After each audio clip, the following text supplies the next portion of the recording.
ഒരുമിച്ച് ദൈവവചന ചിന്തകളിലേക്ക് പ്രവേശിക്കുക. നാം ഒരുമിച്ച് കർത്തരുടെ വചനങ്ങളെ ധ്യാനിക്കാൻ പോകുന്നു. ഒരു മനുഷ്യനെ ബലപ്പെടുത്തുന്ന ദൈവത്തിന്റെ വചനമാണ്. ഒരു മനുഷ്യനെ ബലപ്പെടുത്തുന്നത് ദൈവത്തിന്റെ വാർത്തയാണ്. കാരണം ബൈബിൾ ഒരു സംഘടനയുടെയോ ഒരു സഭയുടെ കണ്ടുപിടുത്തമല്ല. ബൈബിൾ ഒരു ഐക്യത്തിലൂടെ കണ്ടുപിടുത്തമല്ല, മറിച്ച് ദൈവത്തിന് മാനവകുലത്തോട് സംസാരിക്കാനുള്ള ദൈവത്തിന്റെ ഇഷ്ടത്തെ മറനീക്കി വെളിപ്പെടുത്തിയ ദൈവത്തിന്റെ ഹൃദയമാണ് ബൈബിൾ. தேவனாகிய கர்த்தர் மனுக்குலத்தோடு பேசுவதற்காக அவருடைய இருதயத்திலிருந்து வெளிப்படுத்தினதுதான் பைபிளின் வார்த்தை. ഈ പുസ്തകം ചെന്നിടത്തെല്ലാം വിടുതൽ നടന്നിട്ടുണ്ട്. இந்த பரிசுத்த வேதாகமம் சென்ற இடத்திலெல்லாம் விடுதலை സംഭവിച്ചിരിക്കുന്നു. അവിടെ ജനത്തിന് മാറ്റം സംഭവിച്ചിട്ടുണ്ട്. അവിടെയുള്ള ജനങ്ങൾക്ക് മാറ്റം സംഭവിച്ചിരിക്കുന്നു. സാമൂഹിക പരിവർത്തനങ്ങൾ ഈ വേദപുസ്തകത്തിലൂടെ പോകുന്നിടത്ത് സംഭവിച്ചിട്ടുണ്ട്. സമൂഹങ്ങളിൽ മികപ്പെരിയ വർധനവ് പെരുക്കം இந்த വേദ പുസ്തകത്തിൻ മൂലമായി ഉണ്ടായിരിക്കുന്നത്. ഒരു മലയിൽ ആരംഭിച്ച് ഒരു പുഴയിൽ അവസാനിക്കുന്ന ചെറിയ ചെറിയ നാടുകളുണ്ട്, ചെറിയ ചെറിയ സ്ഥലങ്ങളുണ്ട്. ഒരു മലയിൽ ആരംഭിച്ച് ചിന്ന ഒരു വയലിലെ മുടിവടൈகிறதான ചിന്ന ചിന്ന സഭകളുണ്ട്, ചിന്ന സ്ഥലങ്ങളുണ്ട്, ചിന്ന ചിന്ന ഇടങ്ങളുണ്ട്. അങ്ങനെയുള്ള ഒരു ഇടത്തിന്റെ കഥ പറയുന്നതല്ല വേദപുസ്തകം എന്ന് പറയുന്നത്. அப்படிப்பட்டதான ஒரு கதை சொல்வதல்ல வேத புஸ்தகம் என்று சொல்வது. ഈ വേദപുസ്തകം നമ്മളെ പറയുന്നത് ഈ പ്രപഞ്ചം എങ്ങനെ ഉണ്ടായി. പരിശുദ്ധ വേദാഗമം എന്നെ ചൊല്ലുகிறது இந்த பூமி எப்படி உண்டானது, അവൻ ഈ പ്രപഞ്ചത്തിൽ മനുഷ്യർ എങ്ങനെ ഉണ്ടായി, இந்த பூமியிலே മനുഷ്യർ எப்படி ഉണ്ടാക്കപ്പെട്ടു, സൂര്യചന്ദ്രങ്ങൾ എങ്ങനെ ഉണ്ടായി, സൂര്യ ചന്ദ്രൻകൾ எப்படி ഉണ്ടാക്കപ്പെട്ടു, മനുഷ്യൻ സൃഷ്ടിക്കപ്പെട്ടവൻ എങ്ങനെ ഭാവിയായി, സൃഷ്ടിക്കപ്പെട്ട മനുഷ്യൻ எப்படி പാപിയായി തീർന്നു, പാപം സംഭവിച്ചതായ മനുഷ്യൻ എങ്ങനെ വിടുവിക്കപ്പെട്ടു, പാപത്തിൽ വിழுந்து പോയ മനുഷ്യൻ எப்படி തപ്പുവിക്കപ്പെട്ടാൻ. ഈ മനുഷ്യന്റെ ജീവിതത്തിൽ സംഭവിക്കുന്ന മരണത്തിന് പിന്നിൽ എന്താണ് സംഭവിക്കുക, അതിനുശേഷം എന്ത് സംഭവിക്കും, മനുഷ്യൻ അടയ്ക്കുന്നതാണ് മരണത്തിന് പിൻപ് என்ன നടക്കുന്നത്. ഇങ്ങനെ ഒരു മനുഷ്യരെ കുറിക്കുന്ന, പ്രപഞ്ചത്തെ കുറിക്കുന്ന സകല കാര്യങ്ങളെ കുറിച്ചുള്ള കലവറയാണ് വിശുദ്ധ വേദപുസ്തകം. இப்படி மனுஷனை பற்றியும் உலகத்தை பற்றியும் பேசுகிறதான ஒரு பெரிய கலவரை தான் பரிசுத்த வேதாகமம். ഈ പുസ്തകം ചുമക്കാൻ ഭാഗ്യം ലഭിച്ചവർക്കായി ദൈവത്തിന് സ്തോത്രം. இந்த പുസ്തകത്തെ சுமப்பதற்கு பாக்கியம் கிடைத்த தேவனுடைய பிள்ளைகளுக்காய் ஸ்தோத்திரம். ഹല്ലേലൂയ. ഉലകത്തിൽ ലഭിച്ച ഭാഗ്യങ്ങളിൽ ഒന്നാണ് ഈ വിശുദ്ധ വേദപുസ്തകം കരങ്ങളിൽ എടുക്കാൻ ലഭിച്ചത്. ഉലകത്തിൽ നാം പെറ്റുകൊണ്ട മികപ്പെരിയ ഭാഗ്യം தான் இந்த பரிசுத்த வேதாகமத்தை நாம் கரங்களில் பெற்றது. ഞാൻ സുവിശേഷം പറയുന്നിടത്തെല്ലാം പറയുന്ന ഒരു വാക്ക് കൂടി പറയട്ടെ. நான் சுவிசேஷம் பேசுகிறதான எல்லா இடங்களிலும் சொல்லுகிற ஒரு வார்த்தையை சொல்லுகிறேன். ഈ സുവിശേഷത്തെ, ഈ ദൈവവചനത്തെ തകർക്കാൻ പലരും എഴുന്നേറ്റിട്ടുണ്ട്. இந்த கர்த்தருடைய வார்த்தையை அழித்து போடுவதற்கு அநேகர் எழும்பி இருக்கிறார்கள். അവന് എഴുന്നേറ്റതെല്ലാം ആരെങ്കിലും ഒരു ചെറിയ ചെറിയ ആൾക്കാരല്ല. எழும்பினதெல்லாம் சின்ன சின்ன மனிதர்கள் அல்ல.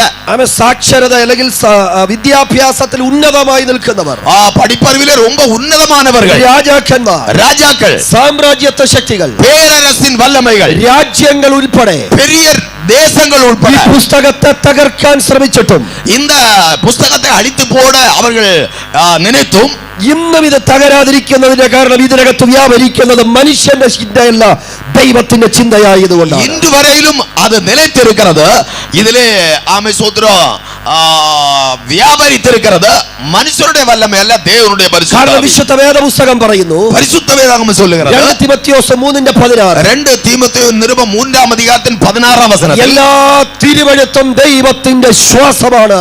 വേദവാക്യങ്ങളെല്ലാം ദേവ ആവിയാൽ നൽകപ്പെട്ടിരിക്കുന്നത്. ആമേൻ. നമ്മുടെ കയ്യിലിരിക്കുന്ന ഈ പുസ്തകം ദൈവത്തിന്റെ ശ്വാസീയമാണ്. നമ്മുടെ കയ്യിലെ കൊടുക്കപ്പെട്ടിരിക്കുന്ന പുസ്തകം ദേവനുடைய ആവിയാൽ എഴുതപ്പെട്ടത്. റോമർ 10:17 പറയുന്ന ഒരു മനുഷ്യന്റെ വിശ്വാസത്തെ ശക്തീകരിക്കുന്നത് ദൈവത്തിന്റെ വചനമാണ്. റോമർ 10:17 சொல்லுகிறது ഒരു മനുഷ്യന്റെ വിശ്വാസത്തെ ബലപ്പെടുത്തുന്നത് കർത്തരുടെ വാർത്തയാണ്. 119-ാം സങ്കീർത്തനം മുഴുവൻ പറയുന്നത് ഈ വിശുദ്ധ വേദപുസ്തകത്തിന്റെ പ്രത്യേകതയാണ്.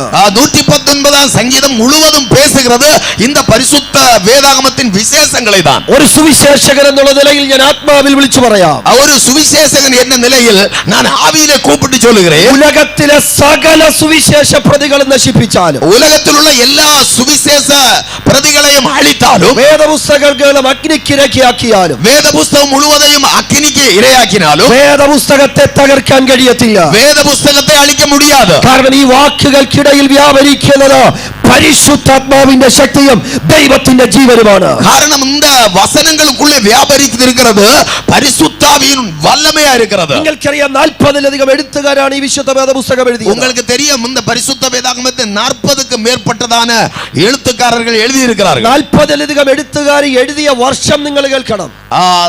40 എഴുത്തുകാരர்கள் എഴുതിനതാണ് 1600 വർഷം കൊണ്ട് എഴുതി തീർന്നതാണ്. 1600 ആണ്ടുകളായി എഴുതി തീർക്കപ്പെട്ടത്. നിങ്ങൾക്കറിയാമോ, ഒന്നാമത്തെ പുസ്തകം എഴുതിയ വ്യക്തിയും, உங்களுக்கு தெரியுமா முதலாவது புத்தகத்தை எழுதின ஆளும் അവസാനത്തെ പുസ്തകം എഴുതിയ ആളും തമ്മിൽ കണ്ടിട്ടില്ല. கடைசி புஸ்தகத்தை எழுதின ஆளும் அவர்கள் தம்மில் பார்க்கவில்லை. ഒന്നാമത്തെ പുസ്തകം എഴുതിയ ആൾ ജീവിച്ചിരുന്ന സമയമല്ല ഒടുവിലത്തെ പുസ്തകം എഴുതിയ ആൾ ജീവിച്ചിരുന്നത്. முதலாம் புஸ்தகம் எழுதின காலத்திலே வாழ்ந்திருந்த ஆள் அல்ல கடைசி புஸ்தகம் எழுதினது. എന്നാൽ ഉൽപ്പത്തിയും വെളിപ്പാടും നമ്മൾ വായിച്ചാൽ, ஆனால் ஆதியாகமமும் வெளிப்படுத்தலை நாம் சேர்த்து வாசித்தால், ഒരു എഴുത്തുകാരൻ ஒரு எழுத்துக்காரன் ഒറ്റ ഇരിപ്പിലിരുന്ന് ஒரே இடத்தில் இருந்து ഒരുമിച്ച് എഴുതി തീർത്തതുപോലെ ചേർന്നിരിക്കുന്നു. சேர்ந்திருந்து எழுதினது போல சேர்க்கப்பட்டிருக்கிறது. കാരണം ഇതിന്റെ എഴുത്തുകാരൻ മനുഷ്യനല്ല, ഇതിന്റെ പിന്നിൽ പ്രവർത്തിച്ചത് ദൈവമാണ്. காரணம் இதை எழுதினது மனுஷன் அல்ல, அதிலே கிரியை செய்தது பரிசுத்த ஆவியானவர். അവൻ ഈ പുസ്തകത്തിന് മറ്റൊരു പ്രത്യേകതയുണ്ട് കേട്ടോ. இந்த புஸ்தகத்துக்கு வேறொரு விசேஷம் கூட உண்டு. ഈ പുസ്തകത്തിന് ഇന്നും മാറ്റം സംഭവിച്ചിട്ടില്ല. இந்த புஸ்தகத்துக்கு இதுவரை மாற்றம் உண்டாகவில்லை. അയ്യോ ഞങ്ങൾ എഴുതിയത് തെറ്റിപ്പോയെന്ന് പറഞ്ഞിട്ടില്ല. ஐயோ நாங்கள் எழுதினது தவறி போனதே என்று சொல்லவில்லை. ഒരു കാലത്ത് ഭൂമി ഉരുണ്ടതാന്ന് ലോകം പറഞ്ഞു. ஒரு காலத்திலே இந்த பூமி உருண்டை என்று சொன்னது, പക്ഷെ അല്ല പരന്നതാണെന്ന് പറഞ്ഞു. பரந்தது என்று சொன்னது. പക്ഷെ അതിനു മുൻപ് വേദപുസ്തകം പറയുന്ന ഭൂമി ഉരുണ്ടതാണെന്ന്. அப்படி சொல்லப்படுவதற்கு முன்பே பரிசுத்த வேதாகமம் சொல்லுகிறது பூமி உருண்டை എന്ന് പറഞ്ഞാൽ ഒരിക്കൽ ഒന്ന് പറയുകയും മറ്റൊരിക്കൽ മറ്റൊന്ന് പറയുകയും ചെയ്യുന്നതല്ല വിശുദ്ധ വേദപുസ്തകം. എന്ന് சொன்னால் ஒரு முறை ஒன்று மற்றொரு முறை வேறொன்று சொல்வதல்ல பரிசுத்த வேதாகமம். നിങ്ങൾക്കറിയാമോ ഇന്ത്യക്ക് ഭരണഘടനയുണ്ട്? உங்களுக்கு தெரியுமா இந்தியாவுக்கு அரசியல் ചട്ടങ്ങൾ ഉണ്ട്. സ്തോത്രം. Doctor BR. അംബേദ്കർ ചെയർമാൻ ആയിട്ടുള്ള 7 അംഗ സമിതിയാണ് ആ ഭരണഘടന ഉണ്ടാക്കിയത്. അംബേദ്കറെ ചേർന്നതാണ് ഒരു ഐക്യം, ഒരു കൂട്ടം தான் அந்த சட்டத்தை ஏற்றினது. 2 വർഷവും 11 മാസവും 18 ദിവസവും കൊണ്ടാണ് അത് എഴുതി തീർത്തത്. 2 വർഷവും 11 മാസവും 18 നാட்களுமாக அதை எழுதி பூர்த்தியாக்கினார்கள். ഇന്ത്യയിൽ ജീവിക്കുന്ന ഒരു പൗരൻ എങ്ങനെ ജീവിക്കണം? இந்தியாவில் வாழ்கிறதான ஒரு மனிதன் எப்படி வாழ வேண்டும்? അവന് ഭരണഘടന കൊടുക്കുന്നതായ സ്വാതന്ത്ര്യം എന്താണ്? அவருக்கு அரசியல் சட்டம் கொடுக்கிறதான சுதந்திரம் என்ன? അവൻ എങ്ങനെ ജീവിക്കണം? அவன் எப்படி வாழ வேண்டும்? എന്നിത്യാദി സകല കാര്യങ്ങളും ആ ഭരണഘടനയിലുണ്ട്. இப்படிப்பட்டதான சகல காரியங்களும் அந்த சட்டத்துக்குள்ளே உண்டு. പക്ഷേ ഇന്ത്യയുടെ വളർച്ചയുടെ ഭാഗങ്ങൾ നമ്മൾ പഠിക്കുമ്പോൾ, ஆனால் இந்தியாவின் உயர்வினுடையதான அந்த பகுதிகளை நாம் படிக்கும்போது, ഓരോ സമയങ്ങളും ഇന്ത്യ വളർന്നു വന്നപ്പോൾ, ஒவ்வொரு காலகட்டங்களில் இந்தியா வளர்ந்து வந்தபோது, ചില സമയങ്ങളിൽ சில வேளைகளில் അവൻ ഈ ഭരണഘടനയെ തിരുത്തിയിട്ടുണ്ട്.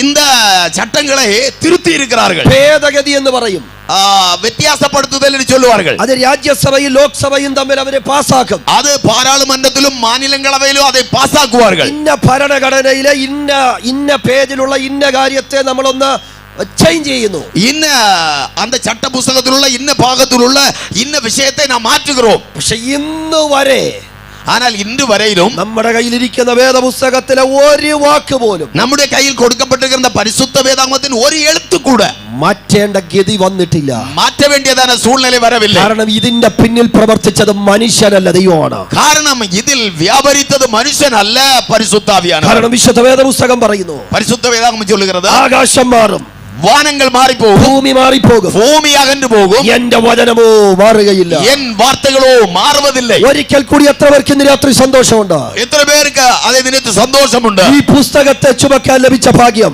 இந்த புத்தகத்தை சுமப்பதற்கு கிடைத்த பாக்கியம். അവൻ ഒരു സുവിശേഷകൻ. എന്റെ ജീവിതത്തിലെ ഏറ്റവും വലിയ ഭാഗ്യങ്ങളിലൊന്ന് ഈ പുസ്തകത്തെ എടുക്കാൻ ലഭിച്ച ഭാഗ്യമാണ്. ഒരു സുവിശേഷനായി എനിക്ക് வாழ்க்கையில கிடைத்த மிகப்பெரிய பாக்கியம் இந்த பரிசுத்த வேதத்தை சுமப்பதுதான். ഇത് വായിക്കുമ്പോൾ ഈ വചനം നമ്മെ വായിക്കുന്ന പുസ്തകമാണ്. இதை வாசிக்கும்போது இந்த வார்த்தைகள் நம்மை வாசிக்கிறது. അങ്ങനെയെങ്കിൽ ഇന്ന് രാത്രി നിങ്ങളെ വായിക്കുന്ന ഒരു പുസ്തകമാണ് നിങ്ങളുടെ കയ്യിലിരിക്കുന്നത്. அப்படியானால் உங்களை வாசித்தருகிற ஒரு புத்தகம் தான் உங்க கையில இருக்கிறது. വേഗത്തിൽ നമുക്ക് ആ വചനത്തിലേക്ക് കടന്നു ചെല്ലാം. அந்த வசனத்திற்குள்ளாக நாம் சீக்கிரமாய் கடந்து ഈ போவோம். രാത്രി നിങ്ങളോട് ദൈവം സംസാരിക്കട്ടെ. இந்த இரவு வேளையிலே கர்த்தர் உங்களோடு பேசுவாராக. ഉൽപ്പത്തി പുസ്തകത്തിലേക്കാണ് നമ്മുടെ ശ്രദ്ധയെ തിരിക്കുന്നത്. ஆதியாகம புத்தகத்திற்கு நம்முடைய கவனத்தை திருப்புகிறோம். ഈ വാക്യം കേൾക്കുമ്പോൾ തന്നെ നിങ്ങൾ പറയും, എന്റെ പാസ്റ്റർ ഇതിനകത്ത് നിന്നാണോ ഇന്നും കേൾക്കാൻ പോകുന്നത് എന്ന് തോന്നുന്നു. அதை கேட்கும் போதே நீங்கள் சொல்லுவீர்கள், பாஸ்டர் இதற்குள்ளில் இருந்தா இன்றைக்கும் கேட்க போகிறது. നമ്മൾ കേട്ട് മടുത്തിരിക്കുന്ന ഒരു വാക്യമാണ്. നാം കേട്ട് മടുത്തിരിக்கிறோம். ഉൽപ്പത്തി എന്ന് കേട്ടപ്പോഴേ ചില അധ്യായങ്ങൾ നിങ്ങളുടെ മനസ്സിലേക്ക് വന്നു. ആദിയാഗമം എന്ന് சொன்ன போதே ചില അധികാരങ്ങൾ നിലവിൽ വന്നത്. ചിലര് ആ പുസ്തകത്തിന്റെ പേജുകളൊക്കെ ഇങ്ങനെ മറിക്കാനിരിക്കുക റെഡിയായി. ചിലர்கள் அந்த பாகங்களை அப்படியே திருப்புவதற்காக தயாராயிருக்கிறீர்கள். ഞാൻ സസ്പെൻസ് ഇടുന്നില്ല. 22 അധ്യായമാണ്. நான் உங்களை ஆமேசோதரோ அப்படி திகிலடைய பண்ணவில்லை. 22 അധ്യായം, 22 அதிகாரம். ഉൽപ്പത്തി പുസ്തകം 22 അധ്യായത്തിന്റെ കഥയെ ഇനി പറയേണ്ട ആവശ്യമുണ്ടോ? ആദിയാഗമം പുസ്തകത്തിന് 22 അധികാരത്തിനുള്ളതാണ് அந்த விஷயங்களை ഇനിയും ചൊല്ല വേണ്ടുമാ? അവൻ ഇന്ന് മാത്രം സന്ദേശം നമ്മൾ അതിനകത്ത് നിന്ന് കേട്ടിട്ടുണ്ട്. அத்தனை தூதுகள் நாம் அதிலிருந்து கேட்டிருக்கிறோம். ആമേൻ. വാക്യങ്ങളായി നമുക്കറിയത്തില്ലെങ്കിലും, வசனம் வசனமாய் நமக்கு தெரியாவிட்டாலும், വാക്യങ്ങളുടെ ക്രമം അറിയത്തില്ലെങ്കിലും, அந்த வசனங்களுடைய அடுக்குகள் நமக்கு தெரியாவிட்டாலும், ആ സ്റ്റോറി നമുക്കറിയാം. அந்த கதை நமக்கு தெரியும். അബ്രഹാമിനോട് ദൈവം പറയുന്നു, നിന്റെ മകനാകുന്ന ഇസഹാക്കിനെ ഹോമയാഗം കഴിക്കണം. ஆபிரகாமோடு தேவன் சொல்லுகிறார், உன் மகனாகிய ஈசாக்கை நீ தகன பலியாய் பலியிட வேண்டும். അപ്പോൾ ഇസഹാക്കുമായിട്ട് അബ്രഹാം പോകുന്നു, യാഗം നടത്താനായിട്ട് ചെല്ലുന്നു. പക്ഷെ യാഗം നടക്കുന്നതിന് മുൻപ് ദൈവം അബ്രഹാമിനോട് ഇടപെടുന്നു. തനിക്ക് കുഞ്ഞിന് പകരമായി ഒരു ആട്ടുകൊറ്റൻ വെളിപ്പെടുന്നു, മകനുമായി തിരിച്ചു വരുന്നു. அப்பொழுது ஆபிரகாம் ஈசாக்கோடு கூட சேர்ந்து போகிறார். அங்கே போய் பலியிடுகிறார். அந்த வேளையிலே ஒரு ஆட்டுக்குட்டி வெளிப்படுகிறது. அந்த ஆட்டுக்குட்டியை பலியிட்டு தன் மகனோடு கூட சேர்ந்து திரும்ப வருகிறார். അധ്യായം വായിക്കും തോറും മറഞ്ഞു കിടക്കുന്ന പല വചനത്തിലെ ചിന്തകളും ദൈവം ഓരോ വാക്യങ്ങളിലൂടെ മനസ്സിലാക്കി. அந்த பகுதியை வாசிக்கும் போதெல்லாம் ஆமை புதிதான சில காரியங்களை தேவனாய கர்த்தர் என்னோடு வெளிப்படுத்தினார். ഈ രാത്രി അതിനെ നിങ്ങളുടെ മുൻപിലേക്ക് വേഗത്തിലൊന്ന് പങ്കുവെച്ച് പ്രാർത്ഥിപ്പാൻ കർത്താവിൽ அதை இந்த இரவு வேளையிலே உங்களுடைய மத்தியிலே வேகமாக பங்கு வைக்க போகிறேன். നമുക്കൊരു കുഴപ്പമുണ്ട്. നമുക്കൊരു പ്രശ്നമുണ്ട്. നമുക്കെല്ലാ ബൈബിളിലെ സ്റ്റോറിയുടെ ക്ലൈമാക്സ് അറിയാം. നമുക്ക് ബൈബിളിലുള്ള എല്ലാ കഥകളുടെ അത് ആഴങ്ങളും தெரியும். ക്ലൈമാക്സ് അതിന്റെ എന്താ പറയാ, അവസാനം എന്താ സംഭവിക്കുന്നത്, അതിന്റെ മുടിവ് എന്നവായി തീരുമെന്ന് നമുക്ക് தெரியும். അത് ക്ലൈമാക്സ്, അതിന്റെ അവസാനം എന്ത് സംഭവിക്കും എന്നുള്ളത് അറിഞ്ഞു വെച്ചിട്ടാണ് നമ്മൾ തുടക്കം വായിക്കുന്നത്. அந்த கடைசி பகுதி என்ன சொல்லுகிறது என்பதை நாம் புரிந்து கொண்டுதான் நம்ம வாசிக்க தொடங்குவோம். ഞാൻ നിങ്ങളോട് ഒരു സ്റ്റോറി പറയാം, അല്ലെങ്കിൽ സുവിശേഷത്തിൽ ഒരു കാര്യം പറയാം. நான் சுவிசேஷத்தில் ஒரு விஷயத்தை உங்களுக்கு சொல்லுகிறேன். ദൈവമക്കളെ, ഒരു മനുഷ്യന് 2 മക്കൾ ഉണ്ടായിരുന്നു. தேவ பிள்ளைகளே, ஒரு மனுஷனுக்கு 2 பிள்ளைகள் இருந்தார்கள். ഇളയവൻ ഒരിക്കൽ അപ്പന്റെ അടുക്കൽ വന്നു. இளையவன் ஒருவர்கள் தகப்பனிடத்தில் வந்து വസ്തു എല്ലാം എനിക്ക് തരാൻ പറഞ്ഞു. சொத்தில் எனக்கு தர வேண்டிய பாகம் வேண்டும் என்றான். അപ്പൻ കൊടുത്തു. தகப்பன் கொடுத்தான். അവനതെല്ലാം വിറ്റു. அவன் அதையெல்லாம் அழித்தான். അവൻ ദൂരദേശത്തേക്ക് പോയി. அவன் தூர இடத்திற்கு போனான். എല്ലാം നശിപ്പിച്ചു. எல்லாவற்றையும் அழித்தான். ഇത് പറയുമ്പോ, இது சொல்லும்போது നിങ്ങൾ എന്താ പറയുന്നേ? நீங்கள் என்ன சொல்லுவீர்கள்? പാസ്റ്ററെ പേടിക്കണ്ട, பாஸ்டர் பயப்பட வேண்டாம். 4 വാക്യം കഴിയുമ്പോൾ പുള്ളി തിരിച്ചു വരും. 4 வசனங்கள் കഴിയും போது அவன் திரும்ப வருவான். ഈ പോയി എന്ന് നിങ്ങൾ ഇപ്പൊ വായിച്ചില്ലേ, പോയി എന്ന് நீங்கள் இப்ப வாசித்தீர்கள் அல்லவா, போனான் என்று. അത് കഴിഞ്ഞ് 4ാമത്തെ വാക്യാകുമ്പോൾ പുള്ളി തിരിച്ചു വരുന്നതുണ്ട്. 4வது வசனத்திலே போனவன் திரும்ப வருகிறான் என்று எழுதப்பட்டிருக்கிறது. പുള്ളി പോയി എന്നൊക്കെ ഈ ഹൈപ്പിലൊന്നും ഒത്തിരി പറയണ്ട. അതുകൊണ്ട് പോയി വിട്ടാൻ എന്ന് ചൊല്ലി പാസ്റ്റർ വെപ്രാളപ്പെട്ടു ചൊല്ല വേണ്ട. നമ്മൾ തിരിച്ചു വന്നു എന്ന് വായിച്ചു വെച്ചിട്ടാണ് പോയി എന്നുള്ളത് വായിക്കുന്നത്. திரும்ப வந்தான் என்பதை நாம் புரிந்து வைத்துக் கொண்டுதான் போனான் என்பதை வாசிக்கிறோம். அப்ப അതുകൊണ്ട് ഈ പോയി എന്നുള്ളതിന് വലിയ സീരിയസ് വരത്തില്ല. அதனாலே அவன் போனான் என்பதற்காக பெரிய சீரியஸ் ஒன்றும் இல்லை. എന്നാൽ യേശുവിന്റെ കാലത്തുള്ളതായ ഓഡിയൻസ്, ஆனால் இயேசுவின் காலத்தில் உள்ளதுதான் இந்த விஷயம். എങ്ങനെയായിരിക്കും? எப்படி ஆயிருக்கும்? ആദ്യമായി കേൾക്കുകയാണ്. அவர்கள் முதலாவது கேட்கிறார்கள். യേശു പറയുന്നു, இயேசு பேசுகிறார். ഒരു കുഞ്ഞെല്ലാം വിറ്റു. അവനുക്കുള്ളിയത് എല്ലാവற்றைയും വിറ്റാൻ. എല്ലാം നശിപ്പിച്ചു. എല്ലാവற்றையும் അழித்தான். കേട്ടുകൊണ്ടിരിക്കുന്നവരുടെ ഉള്ളിൽ വരുന്ന വിഷമം എന്തായിരിക്കും? കേൾക്കുന്നവരുടെ ഉള്ളത്തിൽ വരുന്നതാണ് அந்த வேதனை என்னவா இருக்கும்? അയ്യോ, അവൻ എന്തായിരിക്കും പറ്റിയതല്ലേ? അയ്യോ, അവനുക്ക് എന്നെ സംഭവിച്ചിരിക്കും? അയ്യോ, നാളെ അവൻ എന്നാ പറ്റും? നാളെ അവനുക്ക് എന്നെ നടക്കും? ഈ ഒരു ടെൻഷനും ചിന്തയോടും കൂടി ആയിരിക്കണം ബൈബിൾ വായിക്കാൻ. அப்படிப்பட்டதான ஒரு സൂழ்நிலையோடு നാം இந்த വേദത്തെ വാസിக்க வேண்டும். അങ്ങനെ വായിച്ചാൽ നിങ്ങൾക്ക് ആഴമായ വചനത്തിന്റെ റെവലേഷൻ നിങ്ങൾക്ക് കിട്ടും. அப்படி வாசித்தோம் என்றால் ആഴமான വെളിപ്പെടുത്തലുകൾ നമുക്ക് கிடைக்கும். അപ്പൊ അതുകൊണ്ട് 22ാം അധ്യായത്തിലെ ക്ലൈമാക്സ് ഉള്ളിൽ വെച്ചോണ്ട് ഇന്ന് രാത്രി സന്ദേശം കേൾക്കണ്ട. அந்த 22ാം அதிகாரத்திലുള്ള அந்த கதைகளை அப்படி மனப்பாடമായി வைத்துக்கொண்டு இன்னைக்கு பிரசங்கம் கேட்க வேண்டாம். മോൻ തിരിച്ചു വരുമെന്നൊക്കെ ഞങ്ങൾക്കറിയാം. അതുകൊണ്ട് പാസ്റ്റർ ഒത്തിരി ഒന്നും പറയണ്ട, അതൊന്നും നിങ്ങൾ ചിന്തിക്കണ്ട. മകൻ திரும்ப வருவான் என்று எங்களுக்கு தெரியும். அதனாலே பாஸ்டர் அதை பற்றி ஒன்றும் தாராளமாய் பேச வேண்டாம் என்று நீங்க சொல்லுவீர்கள் எனக்கு தெரியும். വചനത്തിനകത്തുള്ള സന്ദേശത്തിലേക്ക് നമുക്ക് കിടക്കാം. വചനத்துக்குள்ளே இருக்கிறதான அந்த ஆலோசனைக்குள்ளே நமக்கு போகலாம். 22ാം അധ്യായത്തിലെ ചില വാക്യങ്ങൾ നമുക്ക് വായിക്കാം. 22ാம் அதிகாரத்திലുള്ള சில வசனங்களை நமக்கு வாசிப்போம். 22ാം അധ്യായം 1ാമത് വാക്യം. இந்த காரியங்கள் நடந்த பின்பு தேவன் ஆபிரகாமை சோதித்தார். எப்படி எனில் அவர் அவனை நோக்கி ஆபிரகாமே என்றார்.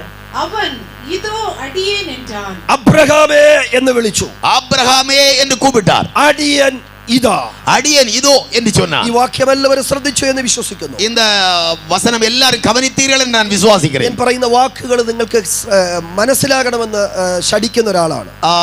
ഇനി ഞാൻ பேசுவது உங்களுக்கு புரிய வேண்டும் என்று எனக்கு நிர்பந்தம் உள்ளதான ஒரு ஆள் நான். അപ്പം നമ്മൾ എന്തേലും ഇങ്ങനെ ഭയങ്കര സ്പീഡിൽ പറഞ്ഞിട്ട് പോയിട്ട് നിങ്ങൾക്കൊന്നും മനസ്സിലാകാതിരുന്നിട്ട് കാര്യമില്ല. ரொம்ப வேகமாக எதையாவது பேசிவிட்டு போய் ஒரு பிரயோஜனம் இல்லை உங்களுக்கு. 1ാമത്തെ വാക്യം അബ്രഹാമേ എന്ന് വിളിച്ചു. முதலாம் வசனத்தில் ஆபிரகாமே என்று கூப்பிட்டார். റെസ്പോണ്ട് അടിയൻ ഇതാ. பதில் அடியேன் இதா என்று சொன்னார். ഇനി 11ാമത്തെ വാക്യം. இனி 11ஆம் வசனம். அப்பொழுது கர்த்தருடைய தூதனானவர் வானத்திலிருந்து ஆபிரகாமே ஆபிரகாமே என்று கூப்பிட்டார். அவன் இதோ அடியேன் என்றான். 11ാമത് വാക്യം. 11வது வசனம். അബ്രഹാമേ അബ്രഹാമേ. ஆபிரகாமே ஆபிரகாமே. ഉത്തരം பதில் ഞാൻ ഇതാ. நான் அடியேன் இதோ இருக்கிறேன். ഈ രണ്ട് വാക്യങ്ങളിലും இந்த ரெண்டு வசனங்களிலும் ഒരു വിളി നിങ്ങൾക്ക് കാണാം. ஒரு அழைப்பை நீங்கள் பார்க்கிறீர்கள். ആരുടെ വിളി കാണാം? யாருடைய அழைப்பை காணலாம்? ദൈവത്തിന്റെ വിളി കാണാം. தேவனுடைய அழைப்பு. ആ രണ്ട് വാക്യങ്ങളിലും அந்த ரெண்டு வசனங்களிலும் റെസ്പോണ്ട് കാണാം, മറുപടി നിങ്ങൾക്ക് കാണാം. அதனுடைய பதிலை உங்களுக்கு பார்க்கலாம். മറുപടി ശ്രദ്ധിച്ചാൽ அந்த பதிலை கவனித்தால் രണ്ട് വാക്യങ്ങളിലും ரெண்டு வசனங்களிலும் കിടക്കുന്ന മറുപടി ഒന്നാണ്. நாம் கவனிக்கிற அந்த பதில் ஒன்றுதான். ഞാൻ ഇതാ. இதோ அடியேன். ഒന്നാമത്തെ വിളി, ஒன்றாவது அழைப்பு അബ്രഹാമേ ஆபிரகாமே. ഉത്തരം பதில் ഞാനിവിടെ ഉണ്ട്. அடியேன் இங்க இதோ இருக்கிறேன். 11ാമത്തെ വാക്യം 11ஆம் வசனம். അബ്രഹാമേ ஆபிரகாமே. അപ്പോഴും அப்போதும் അബ്രഹാം പറയുന്നു ஆபிரகாம் சொல்லுகிறார் ഞാനിതാ. அடியேன் இதோ இருக்கிறேன். ഇന്ന് രാത്രി இந்த இரவு வேளை ദൈവം നിന്റെ പേര് വിളിച്ചാൽ, தேவன் உன்னுடைய பெயரை அழைத்தால், ഞാൻ ഇവിടെ ഉണ്ടെന്ന് പറയാൻ തന്റെ അടുള്ള എത്ര പേര് ഇവിടെ ഉണ്ട്? இதோ அடியேன் என்று சொல்வதற்கு திடகாத்திரமானவர்கள் எத்தனை பேர்? ഞാൻ ഒന്നുകൂടി കടത്തി പറഞ്ഞാൽ, ஒன்று கூட அதிகமாக சொல்லுகிறேன். 11ാമത് വാക്യത്തിൽ 11ஆம் வசனத்தில் അബ്രഹാമേ അബ്രഹാമേ എന്ന് ஆபிரகாமே ஆபிரகாமே രണ്ട് പ്രാവശ്യം വിളിച്ചു. ரெண்டு தடவை விളിத்தார். മൂന്നാമത് വിളിക്കേണ്ടി വന്നില്ല. അതിനു മുൻപ് അബ്രഹാം പറഞ്ഞു ഞാൻ ഇതാ. மூன்றாவது சத்தம் கேட்க வேண்டியது தேவையில்லாதிருந்தது. அதற்குள்ளாக ஆபிரகாம் சொன்னார் அடியேன் இதோ இருக்கிறேன். ഹല്ലേലൂയ. ഹല്ലേലൂയ. ഒത്തിരി തെറ്റായി ചിന്തിക്കുന്ന ഒത്തിരി ചിന്തകൾ കിടക്കുന്ന ഒരു അധ്യായം കൂടിയാണ് 22 അധ്യായം. தவறுதலாக சிந்தித்து போகிறதான அநேக காரியங்கள் உள்ளதான ஒரு அதிகாரம் தான் 22ஆம் அதிகாரம். ഒരു കാര്യം പറയാം. ஒரு காரியத்தை சொல்லுகிறேன். അബ്രഹാം തന്റെ ദൈവമാകുന്ന യഹോവയെ, ஆபிரகாம் தன்னுடைய தேவனாகிய கர்த்தரை യഹോവ ഇരേ யெகோவா ஈரே എന്ന് വിളിച്ചത്, என்று அழைத்தபோது, என்று கூப்பிட்டது യാഗത്തിന് മുൻപാണോ യാഗത്തിന് ശേഷമാണോ? பலி செலுத்துவதற்கு முன்பா பலி செலுத்துற பின்பா?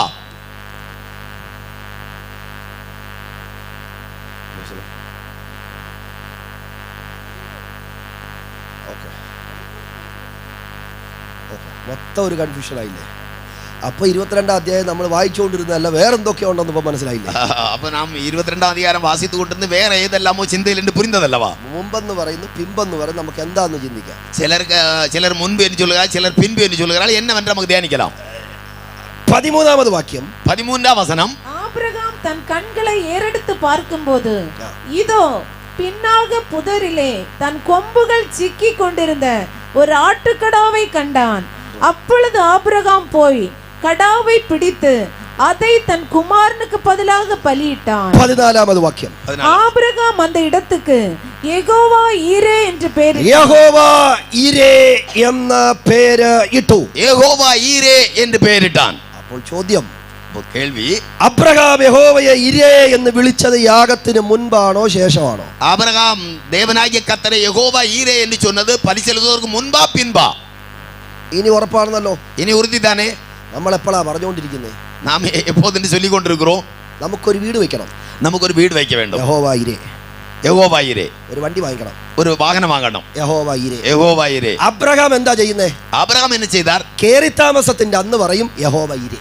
அந்த കുടിയേറുகிறதான அன்று சொல்லுகிறார் യഹോവ ഈരേ. 13ാമത്തെ വാക്യത്തിൽ ഇസ്ഹാക്ക് വിടുവിക്കപ്പെട്ടു. 13ാമത്തെ വാക്യത്തിൽ 13ஆம் வசனத்திலே ஈசாக்கு விடுவிக்கப்படுகிறார். ജീവനോടെ അവന് തിരിച്ചു കിട്ടി. அவர் ஜீவனோட திரும்ப வந்தார். എന്നിട്ട് അബ്രഹാം പറയുന്നു യഹോവ ഈരേ.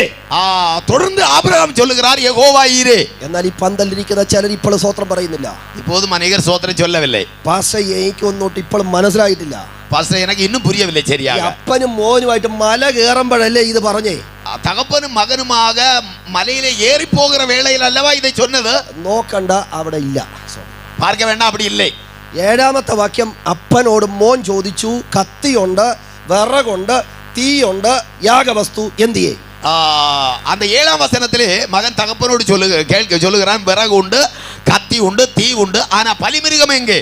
ഉത്തരം 8ാമത്തെ വാക്യം. அதற்கு பதில் 8வது வசனம். യഹോവയ്ക്ക് ഹോമയാഗത്തിനുള്ള பலிக்கான ഒരു ആട്ടിൻകുട്ടിയെ, ஒரு ஆட்டின் குட்டியை, അടുത്ത പദം പറയാവോ?